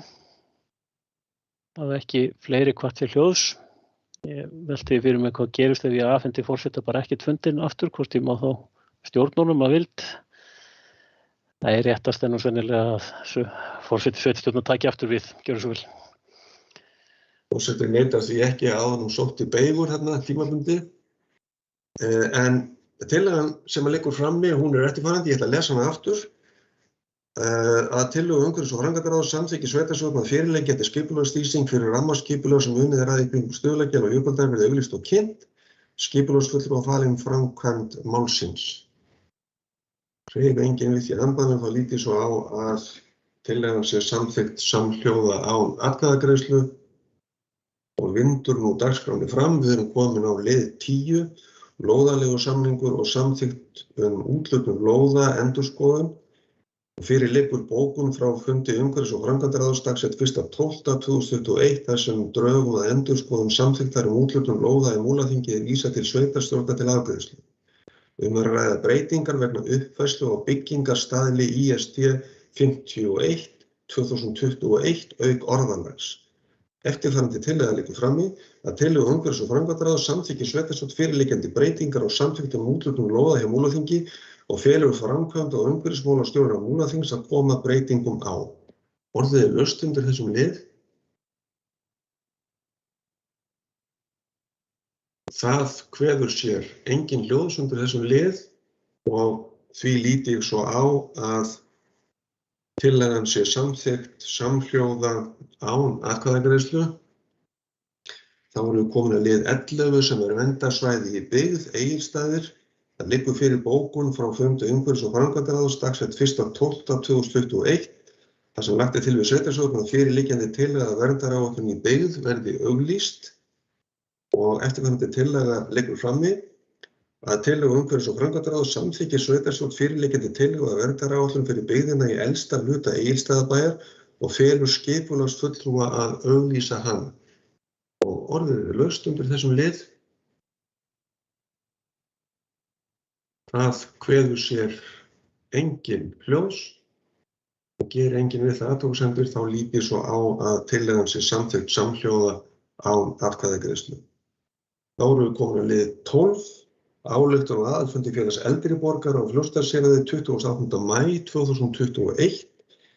Fyrir liggur bókun frá fundi öldungaráðs dagsett 21.10.2021 þar sem tekið undir bókun stjórnar félags eldri borgara á Fljótsdalshéraði frá 27. júní síðastliðnum og því beint til sveitarstjórnar að láta deiliskipuleggja hið fyrsta svæði á Egilsstöðum fyrir byggingu húsnæðis fyrir eldra fólk þar sem þörfin sé orðin brýn. Og eftirfarandi tillaga liggur frammi, sveitarstjórn Múlaþings samþykkir að vísa fyrirliggjandi ábendingum og öldungaráðs Múlaþings og stjórnar félags eldri borgara á Fljótsdalshéraði til umhverfis- og framkvæmdaráðs til úrvinnslu og orðið laust undir þessum lið. Sveitarstjórnarfulltrúi Berglind Harpa Svavarsdóttir hefur beðið orðið, gjörðu svo vel Berglind. Já, takk fyrir. Forseti, góðir fundarmenn, mig langar að taka undir þessa bókun og fagna því að við munum þá taka það skref að deiliskipulagt verði svæði á Egilsstöðum fyrir byggingu húsnæðis fyrir eldra fólk. Þar sem þörfin er orðin brýn eins og kemur glögglega í gögnum frá þeim. Að auki undir þessu liði langar mig að upplýsa kannski þá sem að vita kannski ekki almennilega hvernig það er statt en það eru framkvæmdir við lengjuna. Það eru gamlar íbúðir sem hafa verið til leigu fyrir eldri borgara og nú fara nýframkvæmdir að fara í gang í byrjun janúar og áætluð verklok munu verða fyrir lok þess árs. Þar verða 10 nýjar íbúðir með góðu aðgengi, innandyra sem utan, frábæru útsýni og í návígi við heilsugæsluna á Egilsstöðum. En mikilvægt eins og þessi liður ber með sér að hugsa til framtíðar og að svæðið sé tilskipulagt fyrir íbúðir fyrir eldri borgara í návígi við þjónustu í miðbænum. Það eru þeirrar áherslur að það sé stutt að fara. Þannig að ef við getum mætt þeim óskum þá er það náttúrulega best.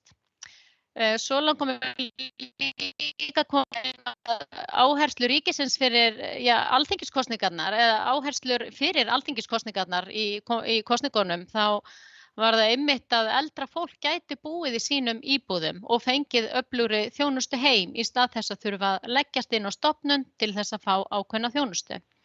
Þetta úrræði sé alltaf mun hagkvæmara fyrir báða aðila, bæði einstaklinginn sjálfan og ríkið. Flestir kjósa sér að vera heima eins lengi og hægt en þá með því þjónustustigi sem þarf til. En fyrir þá sem þurfa náttúrulega að komast inn á stofnun, þá verðum við auðvitað að tryggja samhliða nauðsynlega uppbyggingu á þeim stofnunum. Ég er kannski komin aðeins út fyrir liðin en mér langaði samt svona af því að það verið að ýta undir að það þurfa að huga að húsnæði fyrir eldri borgara. Að við hugum vel að því og þess vegna langaði mig að koma inn á þessa framkvæmdi við þessa 10 íbúðir. Þetta náttúrulega hefur dregist leiðilega lengi en það ýmislegt sem hefur bara komið upp á sem að hefur ekki verið hægt að eiga við á annan hátt. Þannig að og líka bara þessa stefnu að það er hagkvæmara að eldri borgarar geti búið hjá sér í viðeigandi húsnæði eins lengi og hægt í staðinn fyrir að þurfa að leggjast inn á hjúkrunarheimili endilega. Þannig að ég þakka fyrir orðið, það var ekki fleira. Takk. Takk fyrir þetta, Berglind. Orðið laust. Það kveður sér engin annar hljóðs undir þessum lið. Ég ætla að lesa tillöguna aftur. Sveitarstjórn Múlaþings samþykkir að vísa fyrirliggjandi ábendingum öldungaráðs Múlaþings og stjórnarfélags eldri borgara og Fljótsdalshéraði til umhverfis- og framkvæmdaráðs til úrvinnslu. Þetta tillagan sem liggur fyrir fundinum. Geri enginn við það athugasemdir þá lít ég svo á að hún sé samþykkt samhljóða án atkvæðagreiðslu. Við erum þá komin að lið 13, aðalfundur Héraðsskjalasafns Austfirðinga.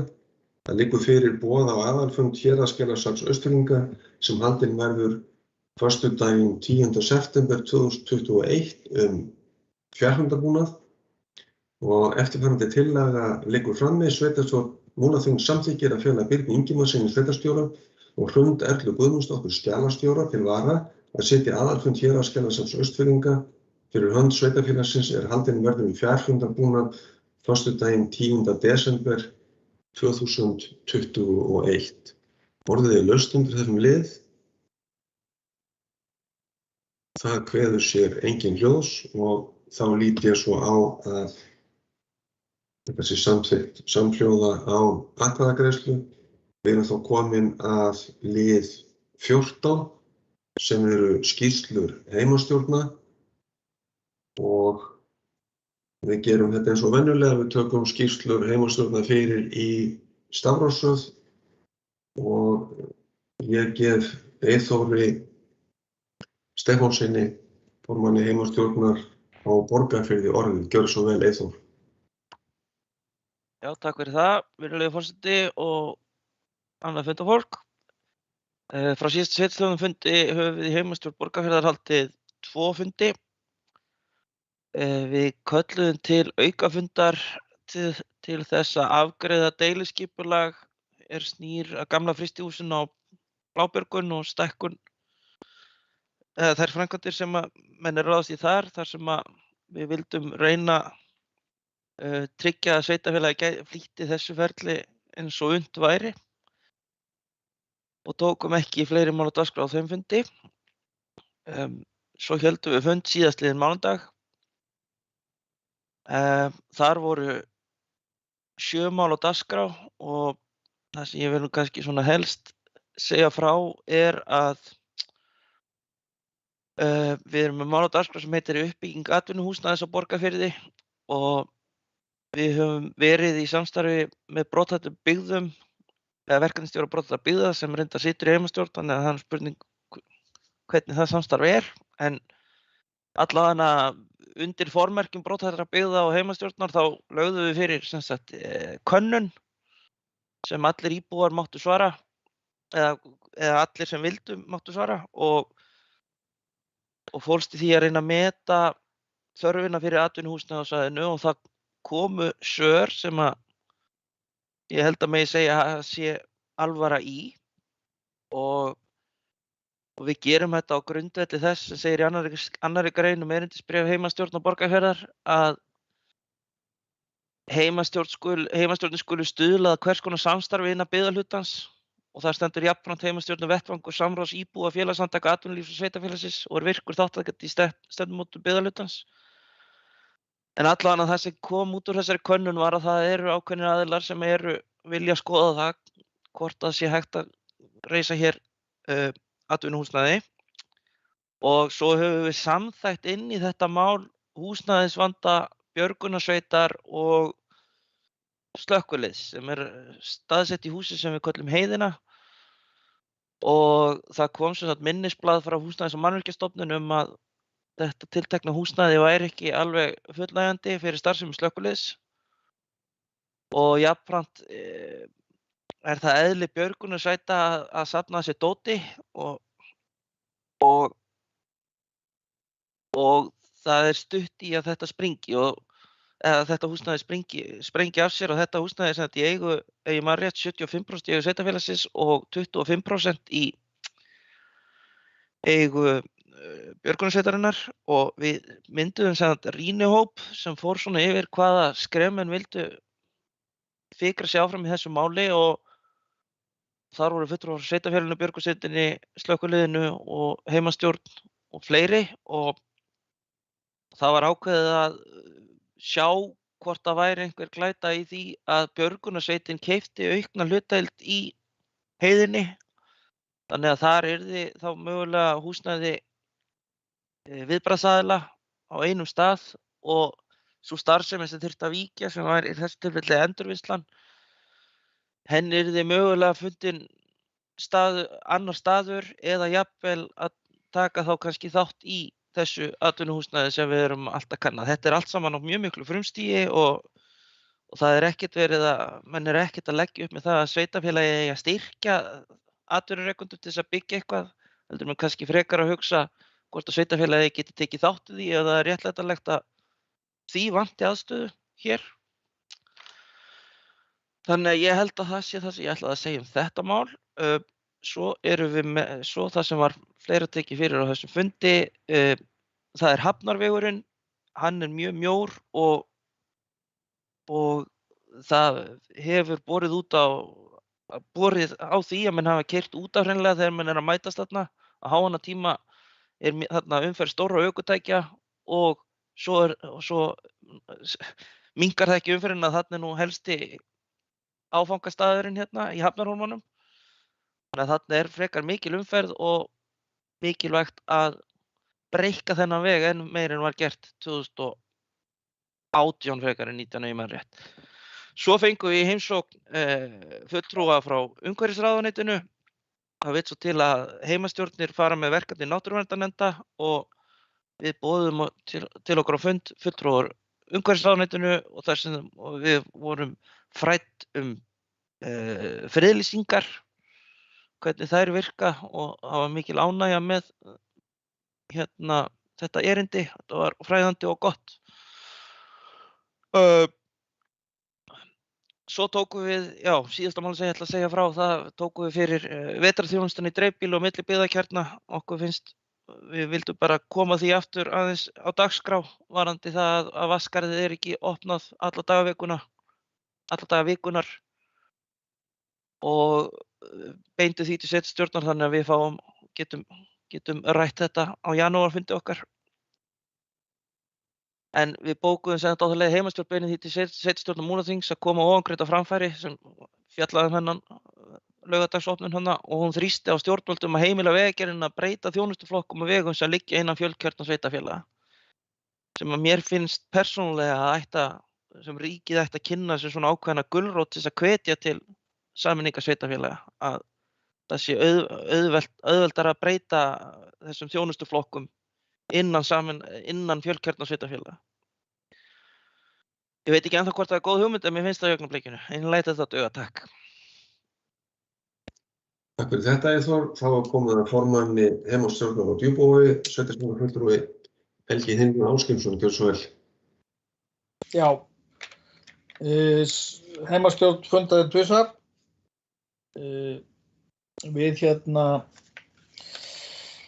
Við áréttum að deiliskipulagi á Gleðivíkursvæðinu verði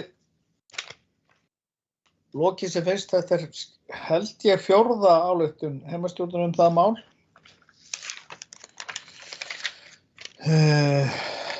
Heimastjórn fékk mjög kjarnyrkt og skemmtilegt bréf fjallskil og boðun gangna.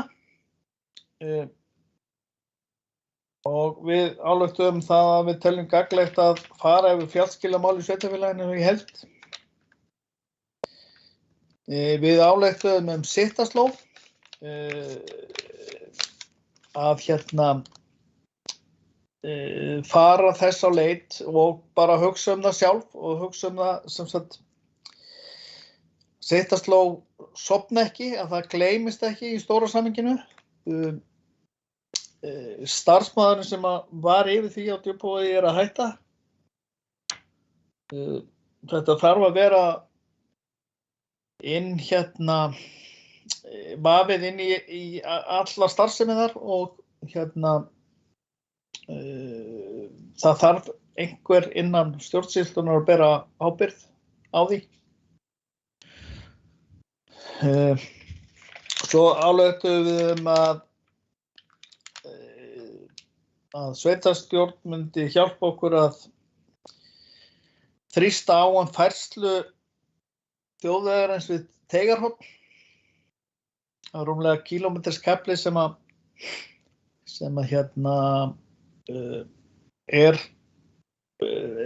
að færa veginn.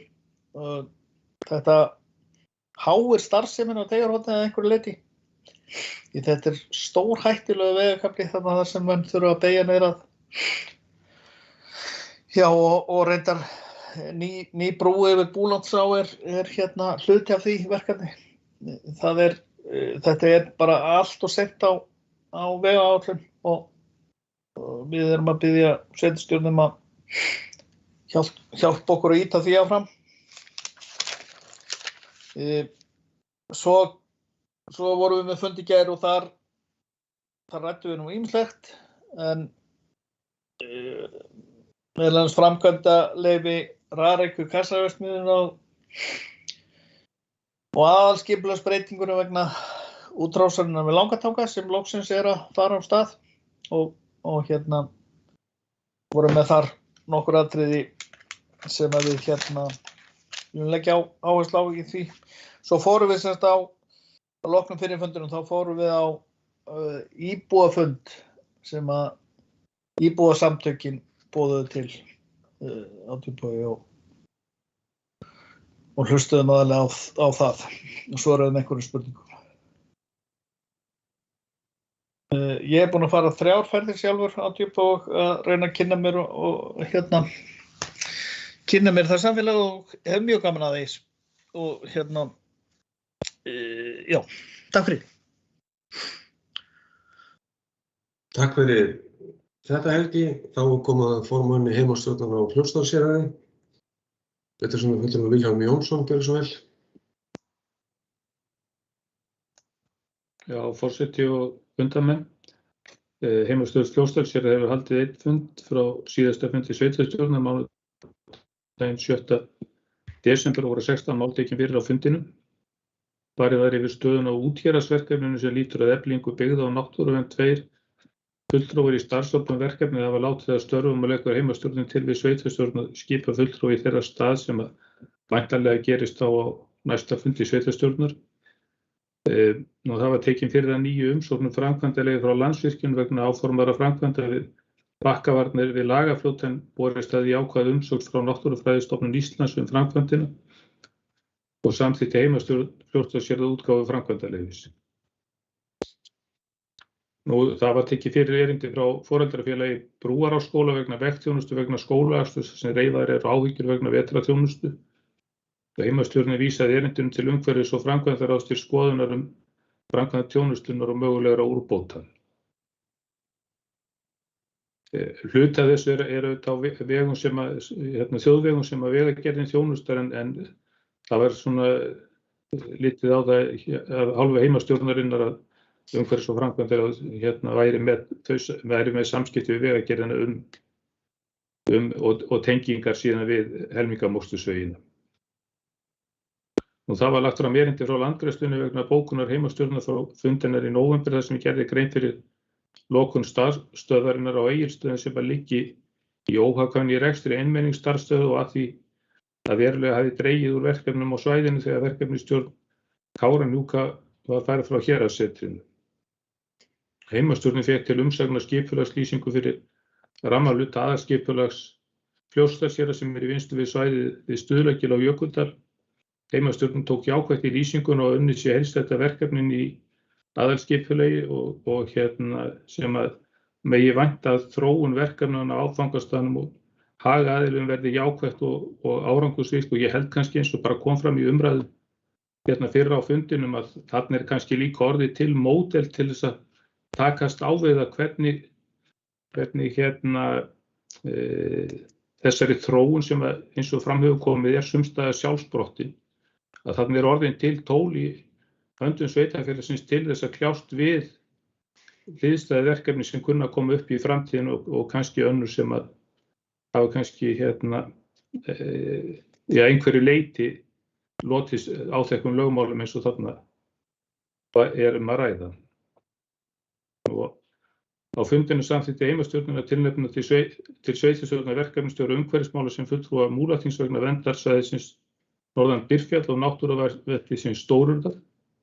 Einnig voru tekin fyrir á fundinu nokkur málir varða deiliskipulagslega gerð og landaskipti og stofnunir að lóða en þau vísast til fundargerðar heimastjórninir á vegum Múlaþings. Bara takk fyrir. Takk fyrir þetta, Vilhjálmur. Þá er komið að sveitarstjórnarfulltrúa Berglind Hörpu Svavarsdóttir, formanni heimastjórnar á Seyðisfirði. Gjörðu svo vel, Berglind. Já, takk fyrir. Forseti, góðir fundamenn. Fyrir þessum fundi liggur einn fundur heimastjórnar, það er 17. fundur sem haldinn var 8. nóvember. Á dagskrá voru 4 liðir, fyrsti liður afgreiðsla mála og verkferlar á umhverfis- og framkvæmdasviði. En þar lágu fyrir tillögur að breytingum á verkferlum við grenndarkynningar og verkferla varðandi deiliskipulag og mögulegar breytingar á þeim. Heimastjórn Seyðisfjarðar er fylgjandi styttingu á verkferlum varðandi deiliskipulag og grenndarkynningar og tók því vel í þessar tillögur. Annar liður var starfsemi hjá Seyðisfjarðarhöfn og Rúnar Gunnarsson yfirhafnarvörður hjá Seyðisfjarðarhöfn fór yfir stöðu mála varðandi fyrirhugaðar framkvæmdir og skemmtiferðaskipakomur á höfninni. En útlit er fyrir að skemmtiferðaskipakomur árið 2022 sé mjög gott en það hafa 20 komur verið bókaðar og fyrir árið 2023 hafa verið bókaðar 84 komur nú þegar. Von er á góðri loðnuvertíð á næsta ári og raftenging Norrænu er komin á framkvæmdastig og Angró-bryggjan verður endurbyggð á næsta ári.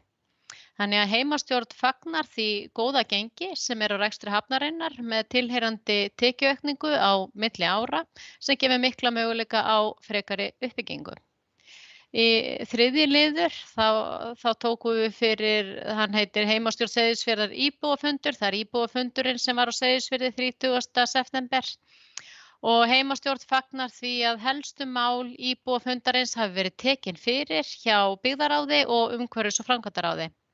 Málefni hitaveitunar, fiskeldis, umgegnum bæinn og verkferlar varðandi framkvæmdir og ofanflóðamál séu nú komin í feril. Fjórði liðurinn var fjárhagsáætlun Múlaþings og þar lágu fyrir drög að fjárhagsáætlun Múlaþings fyrir 2022-2025 og heimastjórn fór vel yfir þau gögn og gerði ekki athugasemdir. Og fleira var ekki tekið fyrir á fundinum. Takk fyrir. Takk fyrir þetta, Berglind.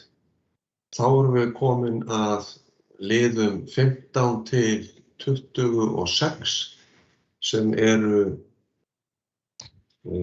fundargerðir. Þær verða allar bornar upp í einu og ég vil minna sveitarstjórnarfulltrúa á að hyggist þeir taka til máls að það þarf að tilgreina hvaða liður og hvaða liður svo undir hverjum lið það er sem sveitarstjórnarfulltrúar vilja ræða. Forseti hyggst taka til máls undir þessum lið og biður fyrsta varaforseta að taka við stjórn fundarins. Jú, Gauti Jóhannesson, sveitarstjórnarfulltrúi, gjörðu svo vel. Já, takk. Forseti, gott fundarfólk. Það sem ég ætla að gera að umræðuefni hér er liður 15. Það fundargerð byggðarráðs Múlaþings.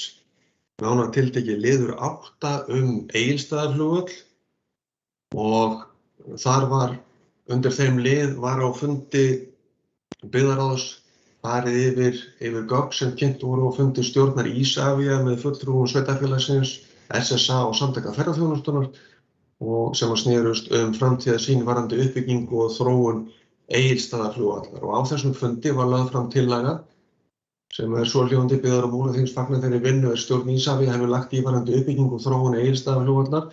Byggðarráð beinir því til stjórnar Isavia strax við hafum vinnað við deiliskipulagsgerð í samræmi við fyrirliggjandi tillögur. Byggðarráð Múlaþings leggur þunga áherslu á að samgönguyfirvöld sjái til þess að fjármunir verði til staðar til að fjármagna nauðsynlegar framkvæmdir.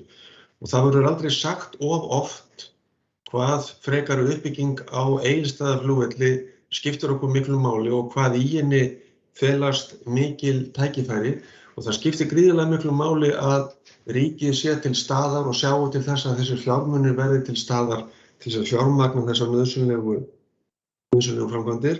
En það kreppir víðar að heldur en bara í tengslum við Egilsstaðaflugvöll vegna þess að við yfirlegu nokkra yfir nýframlögðu fjárlagafrumvarpi þá kemur í ljós að það að eiga sér stað samdráttur á fjárlögum í ýmsum þeim verkefnum sem ætluð eru til samgöngubóta á svæðinu og af því tilefni vil ég leggja fram eftirfarandi. Sveitarstjórn Múlaþings minnir Alþingi á mikilvægi þess að hvergi verði hvikað frá áformum stórfellda uppbyggingu samgöngu innviða á Austurlandi. Nauðsynlegt er að framkvæmdir við nýjan veg yfir Öxi og Fjarðarheiðargöng hefjist sem fyrst sem og framkvæmdir við akstursbraut og nýtt flughlað á Egilsstaðaflugvelli. Í tengslu við uppbyggingu í miðbæ Egilsstaða verður að gera ráð fyrir framkvæmdir við þjóðveginn sem hann liggur. Þá er bygging nýrrar Lagarfljótsbrúar löngu tímabær sem og margar aðrar framkvæmdir innan sveitarfélagsins og landshlutans. Allar þessar framkvæmdir eru nauðsynleg forsenda vaxtar og framþróunar og stuðla að uppbyggingu öflugs og sjálfbærs sveitarfélags sem í samræmi við markmið nýs stjórnarsáttmála. Því hvetur sveitarstjórn Múlaþings Alþingi til að viðhalda áfram átaki í uppbyggingu samgöngumannvirkja en draga ekki saman fjárframlög til þeirra verkefna milli ára eins og núverandi fjárlagafrumvarp gerir ráð fyrir. Takk fyrir. Takk fyrir það. Gauti Jóhannesson hefur lokið máli sínu og orðið er laust. Hildur Þórisdóttir hefur beðið orðið og ég mun veita henni það og afhendi síðan forseta stjórnfundarins á ný. Gjörðu svo vel. Forseti og ágæti fundarmenn, við langar bara að taka heilshugar undir bókunina sem að forseti las hér upp og árétta óendanlegt mikilvægi samgangna hér fyrir Austurland og þá ekki síst í okkar nýsameinaða sveitarfélagi þar sem var lögð á það mikil áhersla að það væri stefna stjórnvalda að stækka sveitarfélög hér á landi og því myndi fylgja að íbúum yrði gert að komast á milli byggðarlaga. Þannig mér langar að skora á nýsett Alþingi, nýja ríkisstjórn að standa við fyrirhuguð plön sem sett hafa verið fram í samgönguáætlun, þá sérstaklega hvað varðar Fjarðaræðagöng og Öxi og standa í lappirnar þrátt fyrir áskoranir COVID því að það náttúrulega í raun og veru algjör tímaskekkja að við séum að tala svona grundvallar hluti eins og koma milli byggðarkjarna í sameinuðu sveitarfélagi árið 2021 eða 2022. Takk fyrir. Takk fyrir þetta, Hildur. Sveitarstjórnarfulltrúi Stefán Bogi Sveinsson hefur beðið orðið. Gjörðu svo vel, Stefán. Takk fyrir það, forseti og ágætt fundafólk. Ég vildi aðeins bara árétta það að þetta tímapunkturinn held ég fyrir sveitarstjórn að reyna að koma skilaboðum til Alþingis þar sem nú liggur fyrir þetta fjárlagafrumvarp og ég held að það er mikilvægt að rödd okkar heyrist með skýrt varðandi það að við ætlumst til þess að áfram verði gangur í þessum verkefnum sem búið er að boða. Hvað varðar framlög til samgönguframkvæmda almennt, eftir að ég hef verið að skoða þetta eins og þá í sjálfu sér sýnist mér ekki að það í sjálfu sér ekkert við það sem lagt hefur verið fram sem fær mig eitthvað til þess að efast það að þau verkefni sem hafa verið á áætlun eins og Fjarðarheiðargöng, eins og Axarvegur, að þau komist í framkvæmd. Ég sé ekki að fjárlagafrumvarpið með einhverjum hætti grafi undan því að það verði hægt. En hitt annað mál að undanfarin ára þá hefur ríkið verið með ákveðið átak í gangi í samgönguverkefnum og það tengist svona viðspyrnu hugmyndum vegna efnahagsafleiðinga COVID. Og þessi tillaga mínu viti, hún svona bara hvetur þingið til þess að huga því að það sé nú kannski ekki alveg tímabært að draga úr þessari auka innspýtingu af því að við vitum það hefur ekkert gott í för með sér að auka þessu innspýtingu í þessar samgönguframkvæmdir og það eru framkvæmdir sem við vildum gjarnan fá framar á áætlun heldur en í dag og það eru líka framkvæmdir eins og til dæmis og ég nefni í tengslum við miðbæinn sem að hafa ekki verið settar inn á áætlun svona per se, kannski ekkert stærstu samgönguframkvæmdirnar en skipta okkur mjög miklu máli. Þannig að auki svigrúm fyrir vegagerðina til að ráðast í slíka framkvæmdir er mjög mikilvægt fyrir okkur. Þannig að mínu viti með þessari tillögu það er ekkert verið að ýta á einhvern neyðarhnapp, það er ekkert verið að lýsa yfir að það séu einhverjar hörmungar framundan. Það ennþá samkvæmt allri gildandi stefnumörkun eru stórar framkvæmdir hér framundan en þetta er meira svona brýning í þá átt að Alþingi haldi sig á þessari braut og bæti í frekar en hitt. Takk. Takk fyrir þetta. Stefán, sveitarstjórnarfulltrúi Berglind Harpa Svavarsdóttir hefur beðið orðið. Gjörðu svo vel, Berglind. Já, takk fyrir, forseti, góðu fundamenn. Mér langar bara að taka undir þessa bókun og það er bara mjög mikilvægt að ríkið sjái til þess að fjármunir verði til staðar í þá uppbyggingu sem bókunin ber með sér. En við vitum það líka að í aðdraganda alþingiskosninga það kom það alveg skýrt fram hvað lá á fólki og eftir hverju fólk vildi kjósa. Og það voru heilbrigðismál og það voru samgöngumál. Þannig að það er bara ekki í boði að draga svona rosalega úr fjármunum sem verða lagðir í samgöngumál.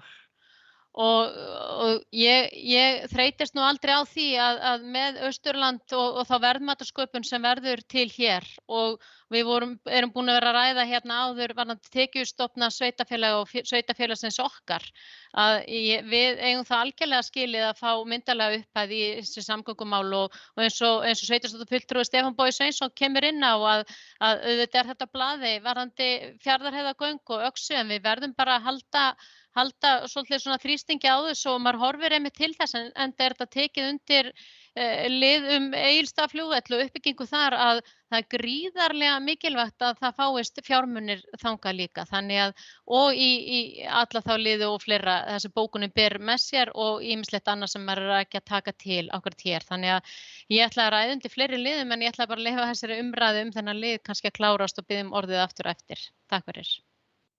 Takk fyrir þetta, Berglind. Sveitarstjórnarfulltrúi Þröstur Jónsson hefur beðið orðið. Gjörðu svo vel, Þröstur. Já, takk forseti. Gott fundafólk. Þetta er sami liðurinn, þarna með 15 byggðar á Múlaþings 38 og innri liður 8. Ég tek heilshugar undir þessa ályktun sem að Gauti las upp áðan og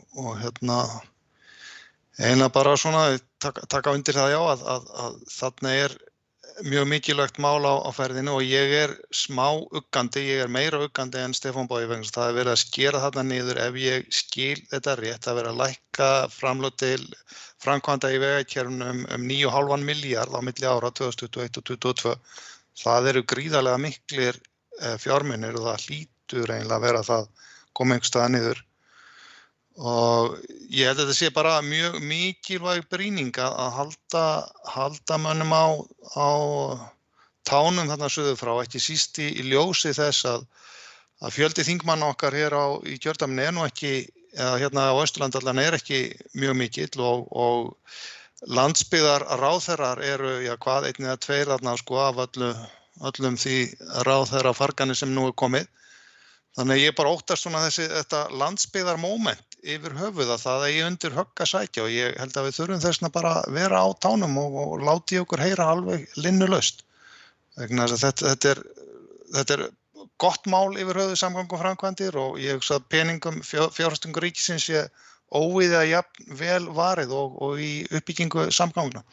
Og talandi sko það sem að brennur nú rosalega mikið á mörgum einhverja sakaða vegna loftslagsmál að þetta tvinnast saman við það. Ég meina, betri samgöngur þýða yfirleitt minni þá kolefnisútblástur ef menn vilja leggja áherslu á það. Þannig að þetta eiginlega vinn-vinn að gera þetta áfram. Samt við Egilsstaðaflugvöll, gömul plata, aldrei oft spiluð, jöfnun eldsneytisgjalds, ég held að sé alveg sama hvað við framkvæmum á flugvöllinum ef að það verður ekki lagað að þá kannski unnið fyrir lítið vegna þess að ég held að þetta sé algjört lykilatriði að þetta eldsneyti verði jafn dýrt á Egilsstaðaflugvelli og í Keflavík. Einhverja saka vegna virðist þetta gjörsamlega fast og í kerfinu og enginn vill eiga þessa kartöflu þannig að það eitt sem þarf að halda á lofti líka í þessu málum. Takk. Takk fyrir þetta Þröstur. Sveitarstjórnarfulltrúi Vilhjálmur Jónsson hefði beðið orðið. Gjörðu svo vel Vilhjálmur.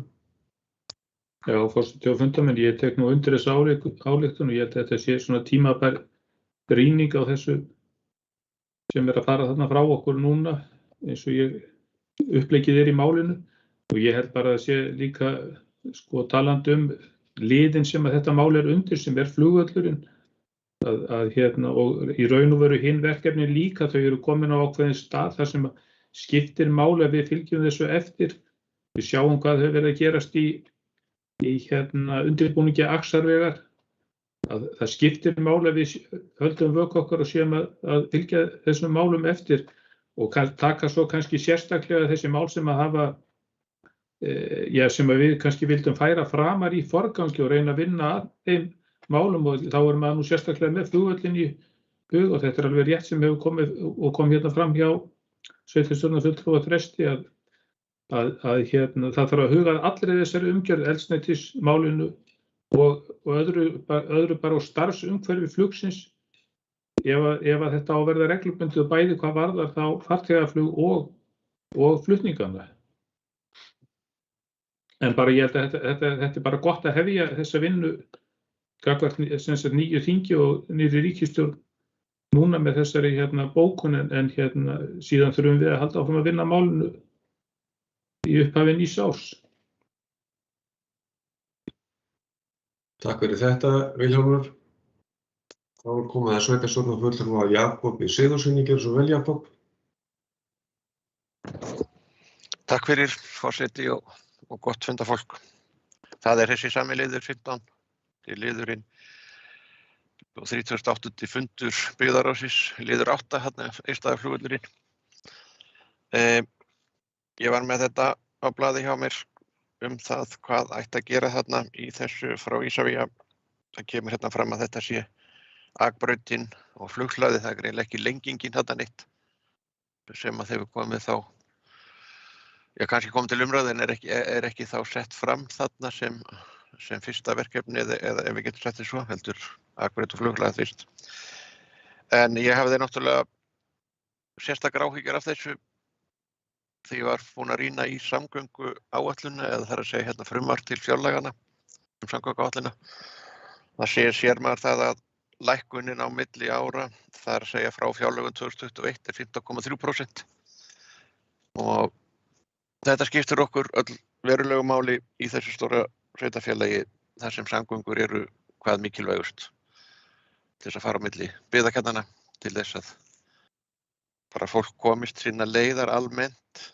Nú það á alveg við flugið. Við erum með þetta stór verkefni eins og kemur fram, það er Öxin, það er Fjarðarheiðargöngin. Nú í annars skiptir verið að fara í Lagarfljótsbrúna með plástrum, en þessi brú er náttúrulega löngu komin á tíma og alveg orðin tímabært að taka ákvörðun þar það hvar hún á að liggja yfir fljótið og setja nýja brú. Af því að það er alltaf verið að plástra í hana, hvað annað. Þess vegna hafði ég mjög miklar áhyggjur af þessu, að þessi skerðing væri en notaben með þessari 15,3% lækkun frá fjárlögum 2021 náttúrulega reyndar COVID-innspýtingin sem að var, eins og Stefán Bogi hefur svo sem aðeins íjað að, hún er náttúrulega í fjárlögunum 2021.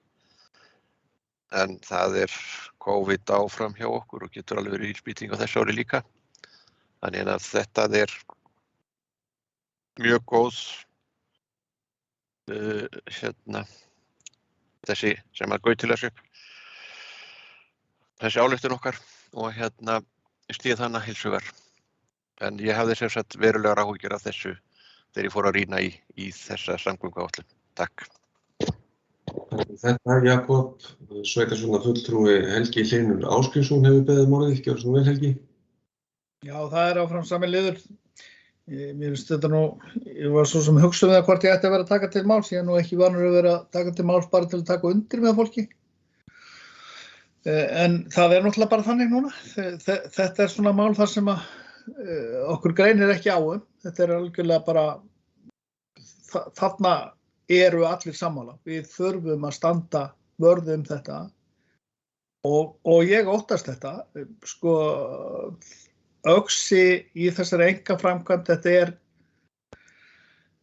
vont mál, finnst mér. Mér finnst að ríkið eigi bara að borga þetta. Ég held að þetta sé miklu dýrara þegar upp í staðið að gera þetta svona heldur en ég er á móti þessari leið en það er verið að fara hana og þá verður það bara svo. Ég tek líka undir með Þresti, þetta með við þurfum að hafa þetta með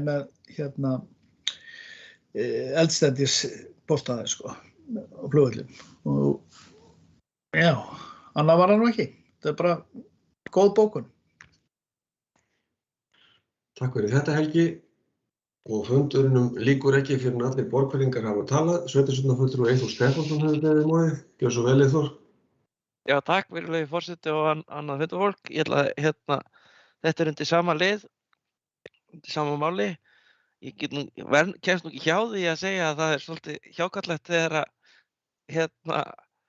formaður heimilsstjórnar á Djúpavogi segist vera á móti þessari leið þegar verið að tala Axarveg. Það er auðvelt að misskilja það.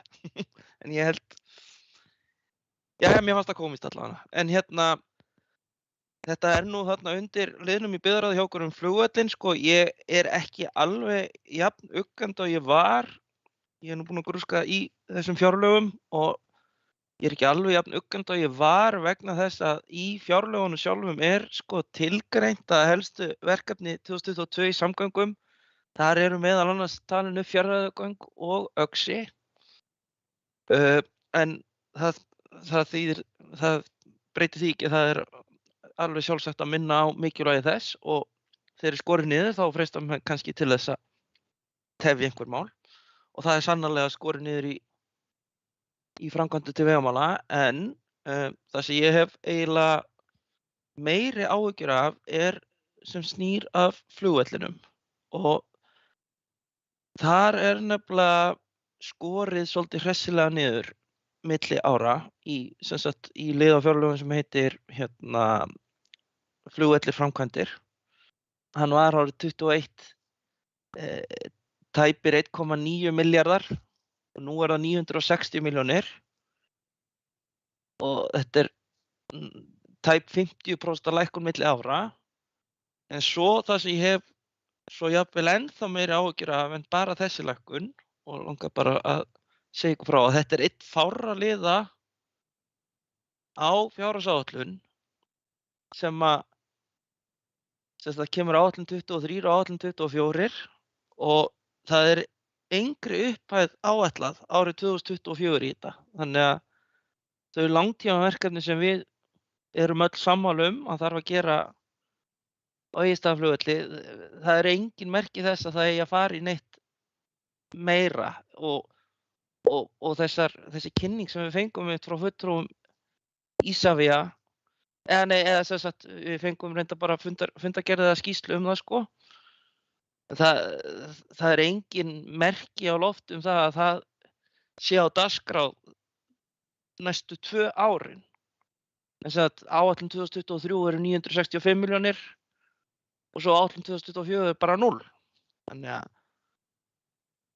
já, það svona, mér langaði nú bara svona að segja ykkur þetta til upplýsinga og þetta setur hann með svolítinn beig þegar að ég sé, því að þetta ég veit ekki hvort mér geti skýlt sér á bakvið það ég bara eftir að áætla einhverja umferð, einhverja tölu á þetta ár sko, en þetta eini liðurinn á öllu því sem ég tók saman í minni, já svona þegar ég var að krukka í þetta, þar sem að 0 kall árið 2024. En já, takk fyrir þetta. Takk fyrir þetta, Þór. Sveitarstjórnarfulltrúi Helgi Hlynur Ásgrímsson hefur beðið orðið öðru sinni. Gjörðu svo vel, Helgi.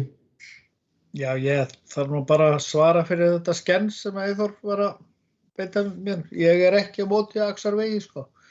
En mér finnst þessi einkaframkvæmd á vegakerfinu glórulaus, ef við segja alveg eins og Og mér finnst innanríkisráðherra okkar formaður Framsóknarflokksins hafa sett niður með því að fara þessa leið. Þetta ríkið á að byggja vegi og eiga vegi. Takk. Takk fyrir þetta, Helgi. Sveitarstjórnarfulltrúi Berglind Harpa Svavarsdóttir hefur beðið orðið öðru sinni. Gjörðu svo vel, Berglind. Já, takk. Ég gerði það svo þið getur nú lokið við þennan lið, en það liggja allir liðir undir núna til umræðu og ég ætla að koma inn á 2 liði. Og það sem sagt 19. liður, sem sagt 40. fundur umhverfis- og framkvæmdaráðs Múlaþings. Fyrirgefðu, Berglind. Já. Get ég litið svo á að það ætli ekki fleiri að taka til máls undir liðnum sem við vorum að ræða? 8. liður, 15. Það gott. Já, hann bara núna til? Erum við að fara að ákveða hann? Svo erum ekki að fara á milli liða, sko. Nei, akkurat. Fleiri ætla ekki að kveða sér hljóðs undir þeim lið að þá bókum við að bókunin sem var lögð frá, hún sé samþykkt. Og gjörðu svo vel, Berglind. Ok, takk. Já, ég ætla bara rétt að koma inn á 2 liði. Það sem 19. liður, það 40. fundur umhverfis- og framkvæmdaráðs Múlaþings. Umsóknum, það 12. liður í þeirri fundargerð, umsóknum framkvæmdaleyfi, göngu og hjólastígur frá Fellabæ að Vökbas. Ég fagnaði þessari hugmynd á sveitarstjórnarfundi ekki fyrir svo löngu og nú erum bara komin á framkvæmdastig. Þessi framkvæmd mun gera mikið fyrir íbúa sveitarfélagsins að hægt sé að hjóla, ganga eða hlaupa þessa upplýstu leið þá í Vök sem eykur þá lífsgæði íbúa hér. Ástæða þess að farið var svo skart í þessa framkvæmd að Vegagerðin setti fram fjármagn í hluta af framkvæmdinni sem ber að fagna. Þannig að þessi framkvæmd ýtir auðvitað einnig undir að ferðamenn geti notið verunnar hér enn betur og það akkurat það sem við erum að gera, búa til segla og þetta frábært framtak og frábærar fréttir og ég hlakka bara verulega til þess að ganga þessa leið og hætta að hafa áhyggjur þegar ég sé fólk ganga eða hjóla í myrkrinu á þessari leið hér eftir. En mér langaði líka að koma inn á 20. lið sem 31. fundur fjölskylduráðs Múlaþings. Það 8. liður daggæslumálefni og ég vil bara fagna bókun fjölskylduráðs sem við höfum stefnt að í nokkur ár að foreldrar barna sem að ná 1 árs aldri og sótt hafa leikskólapláss en hafa ekki fengið úthlutað plássi fyrir sitt barn að þeir geti nú sótt þá framlag til sveitarfélagsins frá 1. nóvember, sem var núna 1. nóvember. Stefna sveitarfélagsins í dagvistunarmálum nú mjög metnaðarfull. Við stefnum auðvitað á það að ekkert barn þurfi að nýta sér þetta framlag, því næg leikskólapláss eiga að vera í boði. Vegna skorts á dagmæðrum mun opna leikskóladeild á Vonalandi í byrjun nýs árs og nýr leikskóli í Fellabæ með 3 deildum mun opna næsta haust. Á næsta ári fjárhæð sett inn í fjárhagsáætlun vegna staðsetningar á nýjum leikskóla og árið 2023 eru setta fram 20 milljónir í hönnun á nýjum leikskóla. Og mér langaði bara að benda á þessar mikilvægu staðreyndir að okkur að takast vel í daggæslumálum og erum að horfa fram í tímann til að vera í stakk búin að taka á móti fjölda barna sem mun vonandi sækja í okkar góða sveitarfélag, Múlaþing. Þannig að mér langaði bara að vekja athygli á þessum 2 liðum. Takk fyrir. Takk fyrir þetta, Berglind. Orðið laust undir liðum 15 til 26. Sveitarstjórnarfulltrúi Stefán Bogi Sveinsson hefur beðið orðið. Gjörðu svo vel, Stefán. Takk fyrir það, forseti og ágætt að funda fólk. Ég ætlaði aðeins bara að bregðast við varðandi það sem kom fram hjá Berglindi Hörpu Svavarsdóttur, sveitarstjórnarfulltrúa undir lið 19 og í 12. máli þar undir. Og sjálfsögðu þetta eru virkilega góð tíðindi og þarna náttúrulega gerist það að það opnast glufa í það að Vegagerðin sé tilbúin til þess að koma inn. Það eru ákveðnar reglur það að Vegagerðin vinni með sveitarfélögum að gerð göng- og hjólastíga meðfram þjóðvegum og en það hefur oft verið þannig að það hefur verið mikill vilji til þess að fá Vegagerðin inn en það hefur ekki verið til peningar en nú opnaðist það allt í einu og þá var mjög gott að geta farið í þetta. En bara til þess að við það var svona hefðbundna væntingastjórn, þá kannski rétt að taka fram að það mun verða þarna á einhverju tímapunkti upplýstur og malbyggaður göngustígur en þetta fyrsti áfanginn. Það verður farið í undirvinnuna og mölina og þetta, þannig að þetta svona ekki alveg komið í höfn en þetta mun gerast fyrr en síðar, skulum við segja, að þetta klárast. Þannig að sem bara besta mál. Annars ætlaði ég að taka líka til máls undir lið, það er 27. liður, það fundargerð ungmennaráðs Múlaþings og það kannski að fundargerðin, það í tísku að fagna núna, þannig að ég sé mig knúinn til þess að fagna Linnu lítillega afskiptasemi ungmennaráðs að verkefnum umhverfis- og framkvæmdaráðs,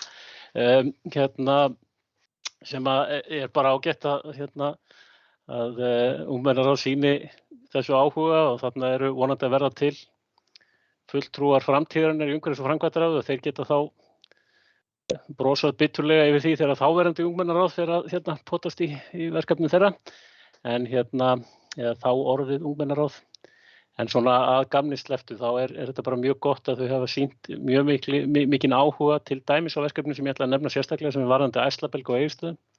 Og vildur bara svona boða það að það þarna að verða lending varðandi varðandi staðsetningu á slíkum Ærslabelg á Egilsstöðum. Þannig að ég býst við því að hann verði komin upp svona innan tíðar þannig lagað, allavega með vorinu, þá sjáum við hann koma upp. Þannig að það ástæða til að fagna því og fagna því líka að ungmennaráð hefur sýnt mikla festu í því að koma sjónarmiðum sinna umbjóðenda þarna á framfæri. Takk fyrir þetta, Stefán. Sveitarstjórnarfulltrúi Kristjana Sigurðardóttir hefur beðið orðið. Gjörðu svo vel. Jú, takk forseti og aðrir fundamenn. Þetta sem sagt liður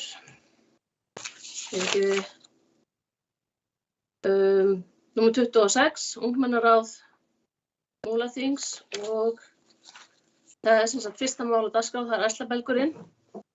Ég reyndar saknaði þess að sjá ekki gögn undir þessum lið.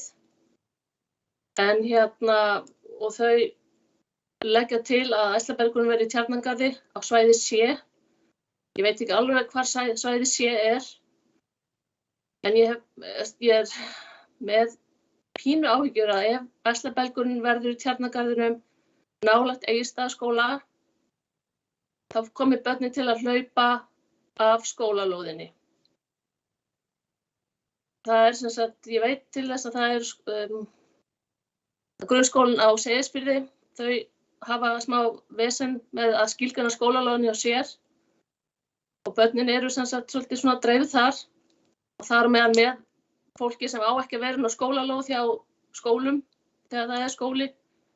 Þannig ég er svona pínu áhyggjur að, hvernig ætlum við að passa að börnin hlaupi ekki af skólalóð á skólatíma ef þetta er í nágrenni við skólan. En að öllu leyti finnst mér flott hvað ungmennaráð er að leggja metnað í mál sem þessi. Takk fyrir. Takk fyrir þetta, Kristína. Orðið er ennþá laust undir þessum liðum.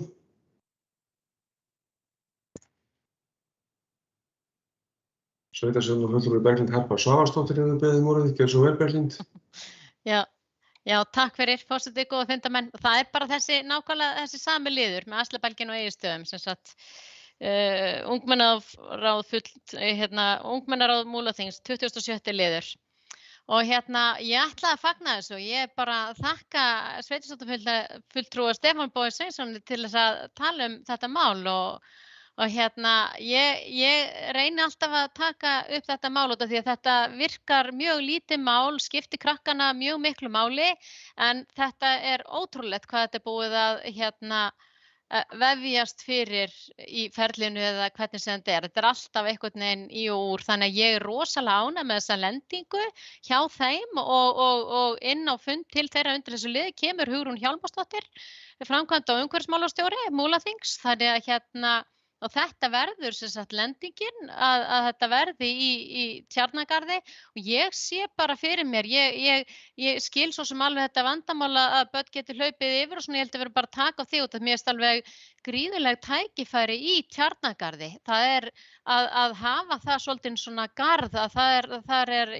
Ærslabelgur og hvað ýmislegt í gangi, mér að það er svið þarna og það gæti verið bara eitthvað svona jólamarkaður og svona í aðdraganda jóla og ýmislegt, þannig að ég er rosalega ánægð með þessa lendingu og mér sýnist þetta vera komið á það stig að þegar Ærslabelgurinn kemur að þá sé bara hægt að skella honum niður, þannig að þetta verði bara skipulagslega séð, þá verði allt reddi fyrir það, þannig að ég ætla nú ekki að fara að tefja fundin hérna lengra en mér langaði svo til að koma inn á þetta og fagna þessu líka. Takk fyrir.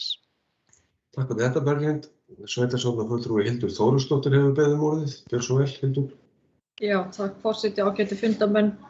Mér finnst þetta frábær staðsetning að hafa Ærslabelginn í Tjarnargarðinum og ég hef ekki stórar áhyggjur af því að börnin sé að fara að hlaupa úr skólanum í tíma og ótíma af því að það er ekki loft í belgnum stóra hluta ársins hreinlega vegna snjós og klaka og kulda. Þannig að þetta er ekki svo margir mánuður árið þar sem er loft í belgnum og þetta er þvílík lífsgæði sem að þetta hefur fært börnum hér á Seyðisfirði og okkar gestum þannig að og eins og Berglind kom inn á það eru ótrúlega mörg vannýtt tækifæri í Tjarnargarðinum á Egilsstöðum og þannig er svona einn liður í því að gera þetta svona lifandi svæði þar sem er mannlíf og eitthvað skemmtilegt að vera. Takk.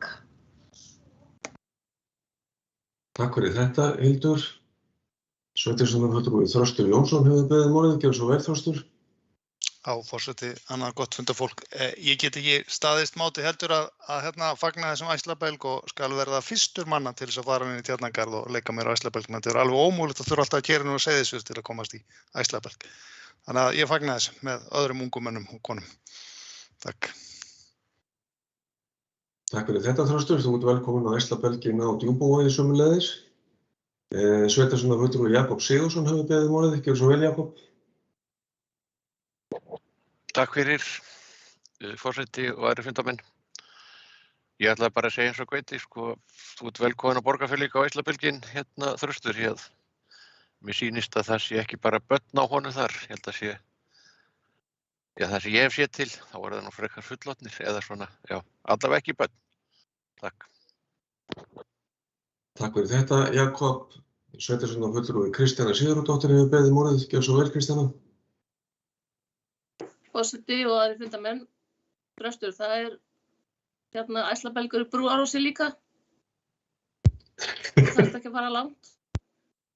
En hérna eitt af sambandi við hérna Tjarnagarðinn, eitt af því sem hefur verið komið með gagnrýni á er það að fólk er kannski nýkomið í Tjarnagarðinn og með nesti og alls konar og vill bara hafa kósí, þá þarf 1 af 3 börnunum að fara á klósettið. Þannig að fólk þarf að drífa sig að fara eitthvað. Það er sem sagt, það hefur oft verið rætt um að það þurfi hérna klósettaðstöð í Tjarnagarði svo að fólk virkilega endist þar. Þannig að, en þetta Tjarnagarðurinn er mjög flottur og hann verður ábyggilega flottari í framtíðinni sko, með klósettaðstöðu nálægt sem er ekki þá í byggingu sem lókar klukkan 4 eða 5. Takk. Takk fyrir þetta. Sveitarstjórnarfulltrúi Helgi Hlynur Ásgrímsson hefur beðið um orðið. Gjörðu svo vel, Helgi. Já, ég vil að vera gert myndbandu þetta. Þröstur hoppar Múlaþing. Það er búið að bjóða honum að hoppa allt sveitafélagið.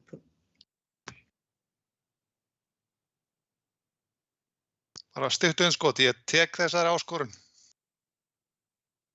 Þú hefur sett lokið máliðinu, Helgi Hlynur. Já, ég er bara að fíblast hérna. Takk fyrir það. Orðið er laust.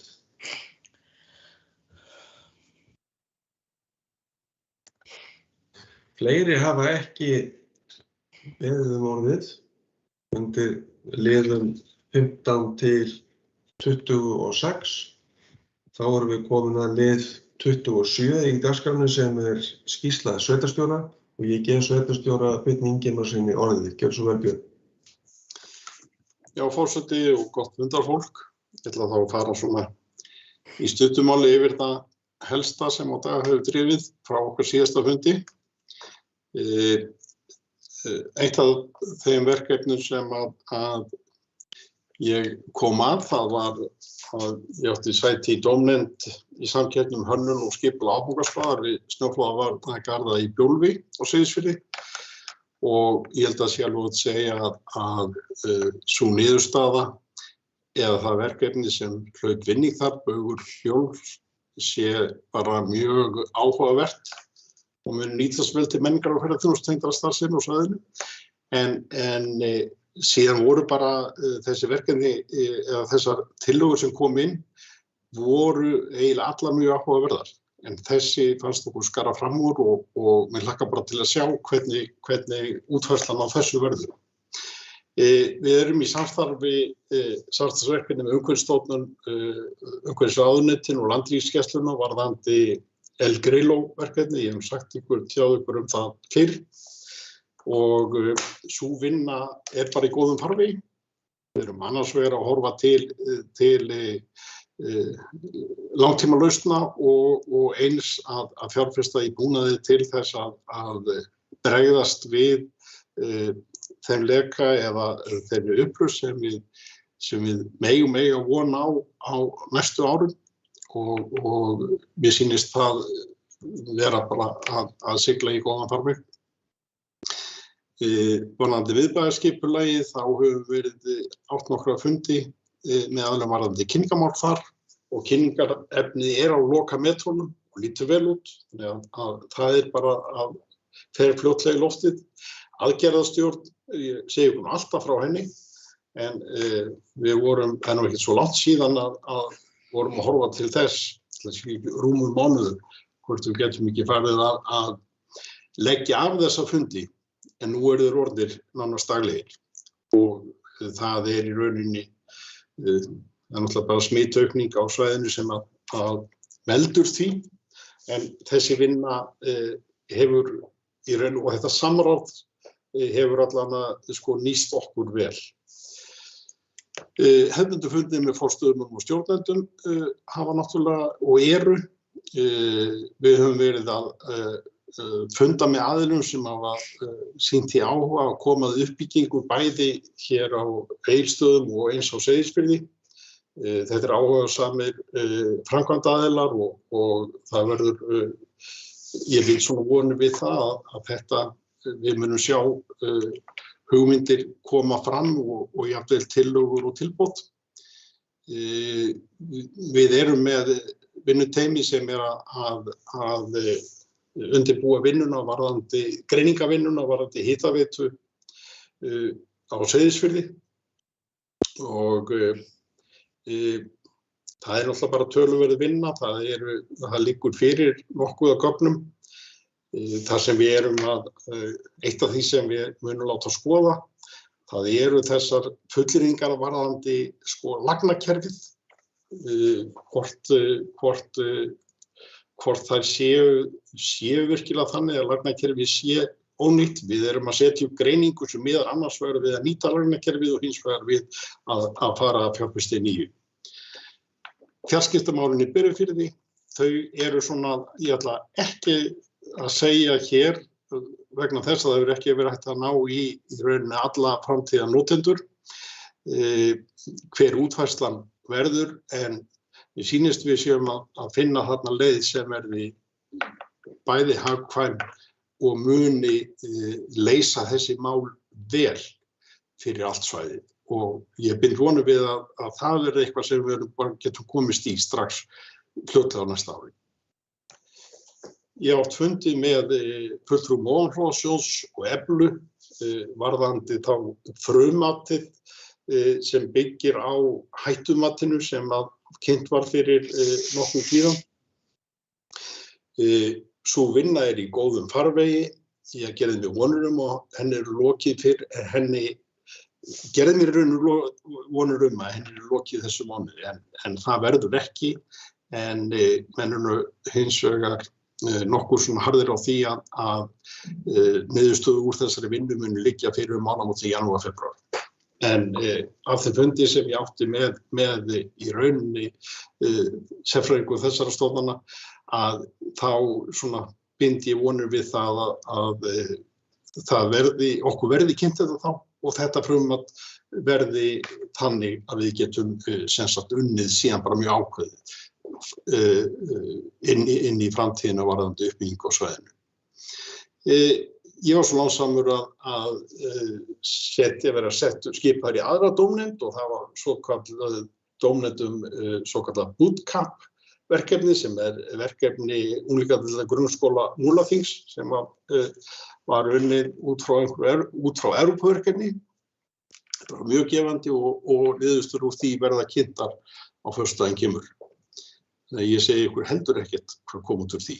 Það sem framundan fram til okkar næsta fundar sem 12. janúar að við eigum fund með fulltrúum Landsvirkjunar hér á morgun þar sem verið að ræða svona þessar mögulegu grænu orkulausnir og við erum að taka það fund fulltrúi sveitarfélagsins og ásamt líka fulltrúa aðila sem hafa verið að viðra hinar svona mismunandi hugmyndir varðandi mögulega uppbyggingu hér á okkar svæði og hugsanlega getur það talað eitthvað saman.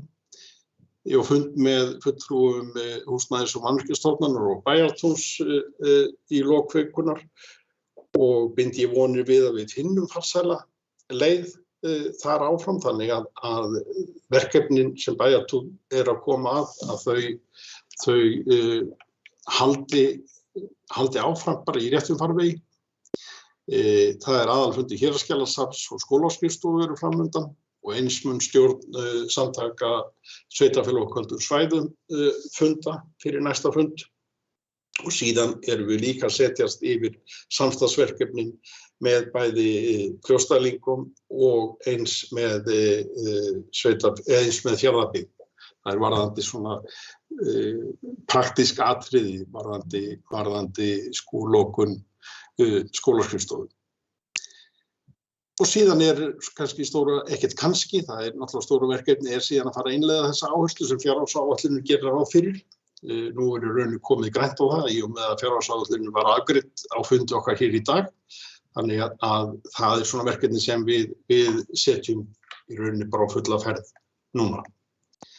En annars vil ég bara nota tækifærið og þakka ykkur fyrir bara gefandi samstarf á árinu sem að líða og hlakka til framhalds á nýju ári. Og vonandi fáum við fleiri snertifundi, sko, heldur við höfum getað nýtt okkur í dag. En það var ekki fyrra. Takk fyrir þetta, Björn. Þá er dagskráin tæmd og hér lýkur útsendingun.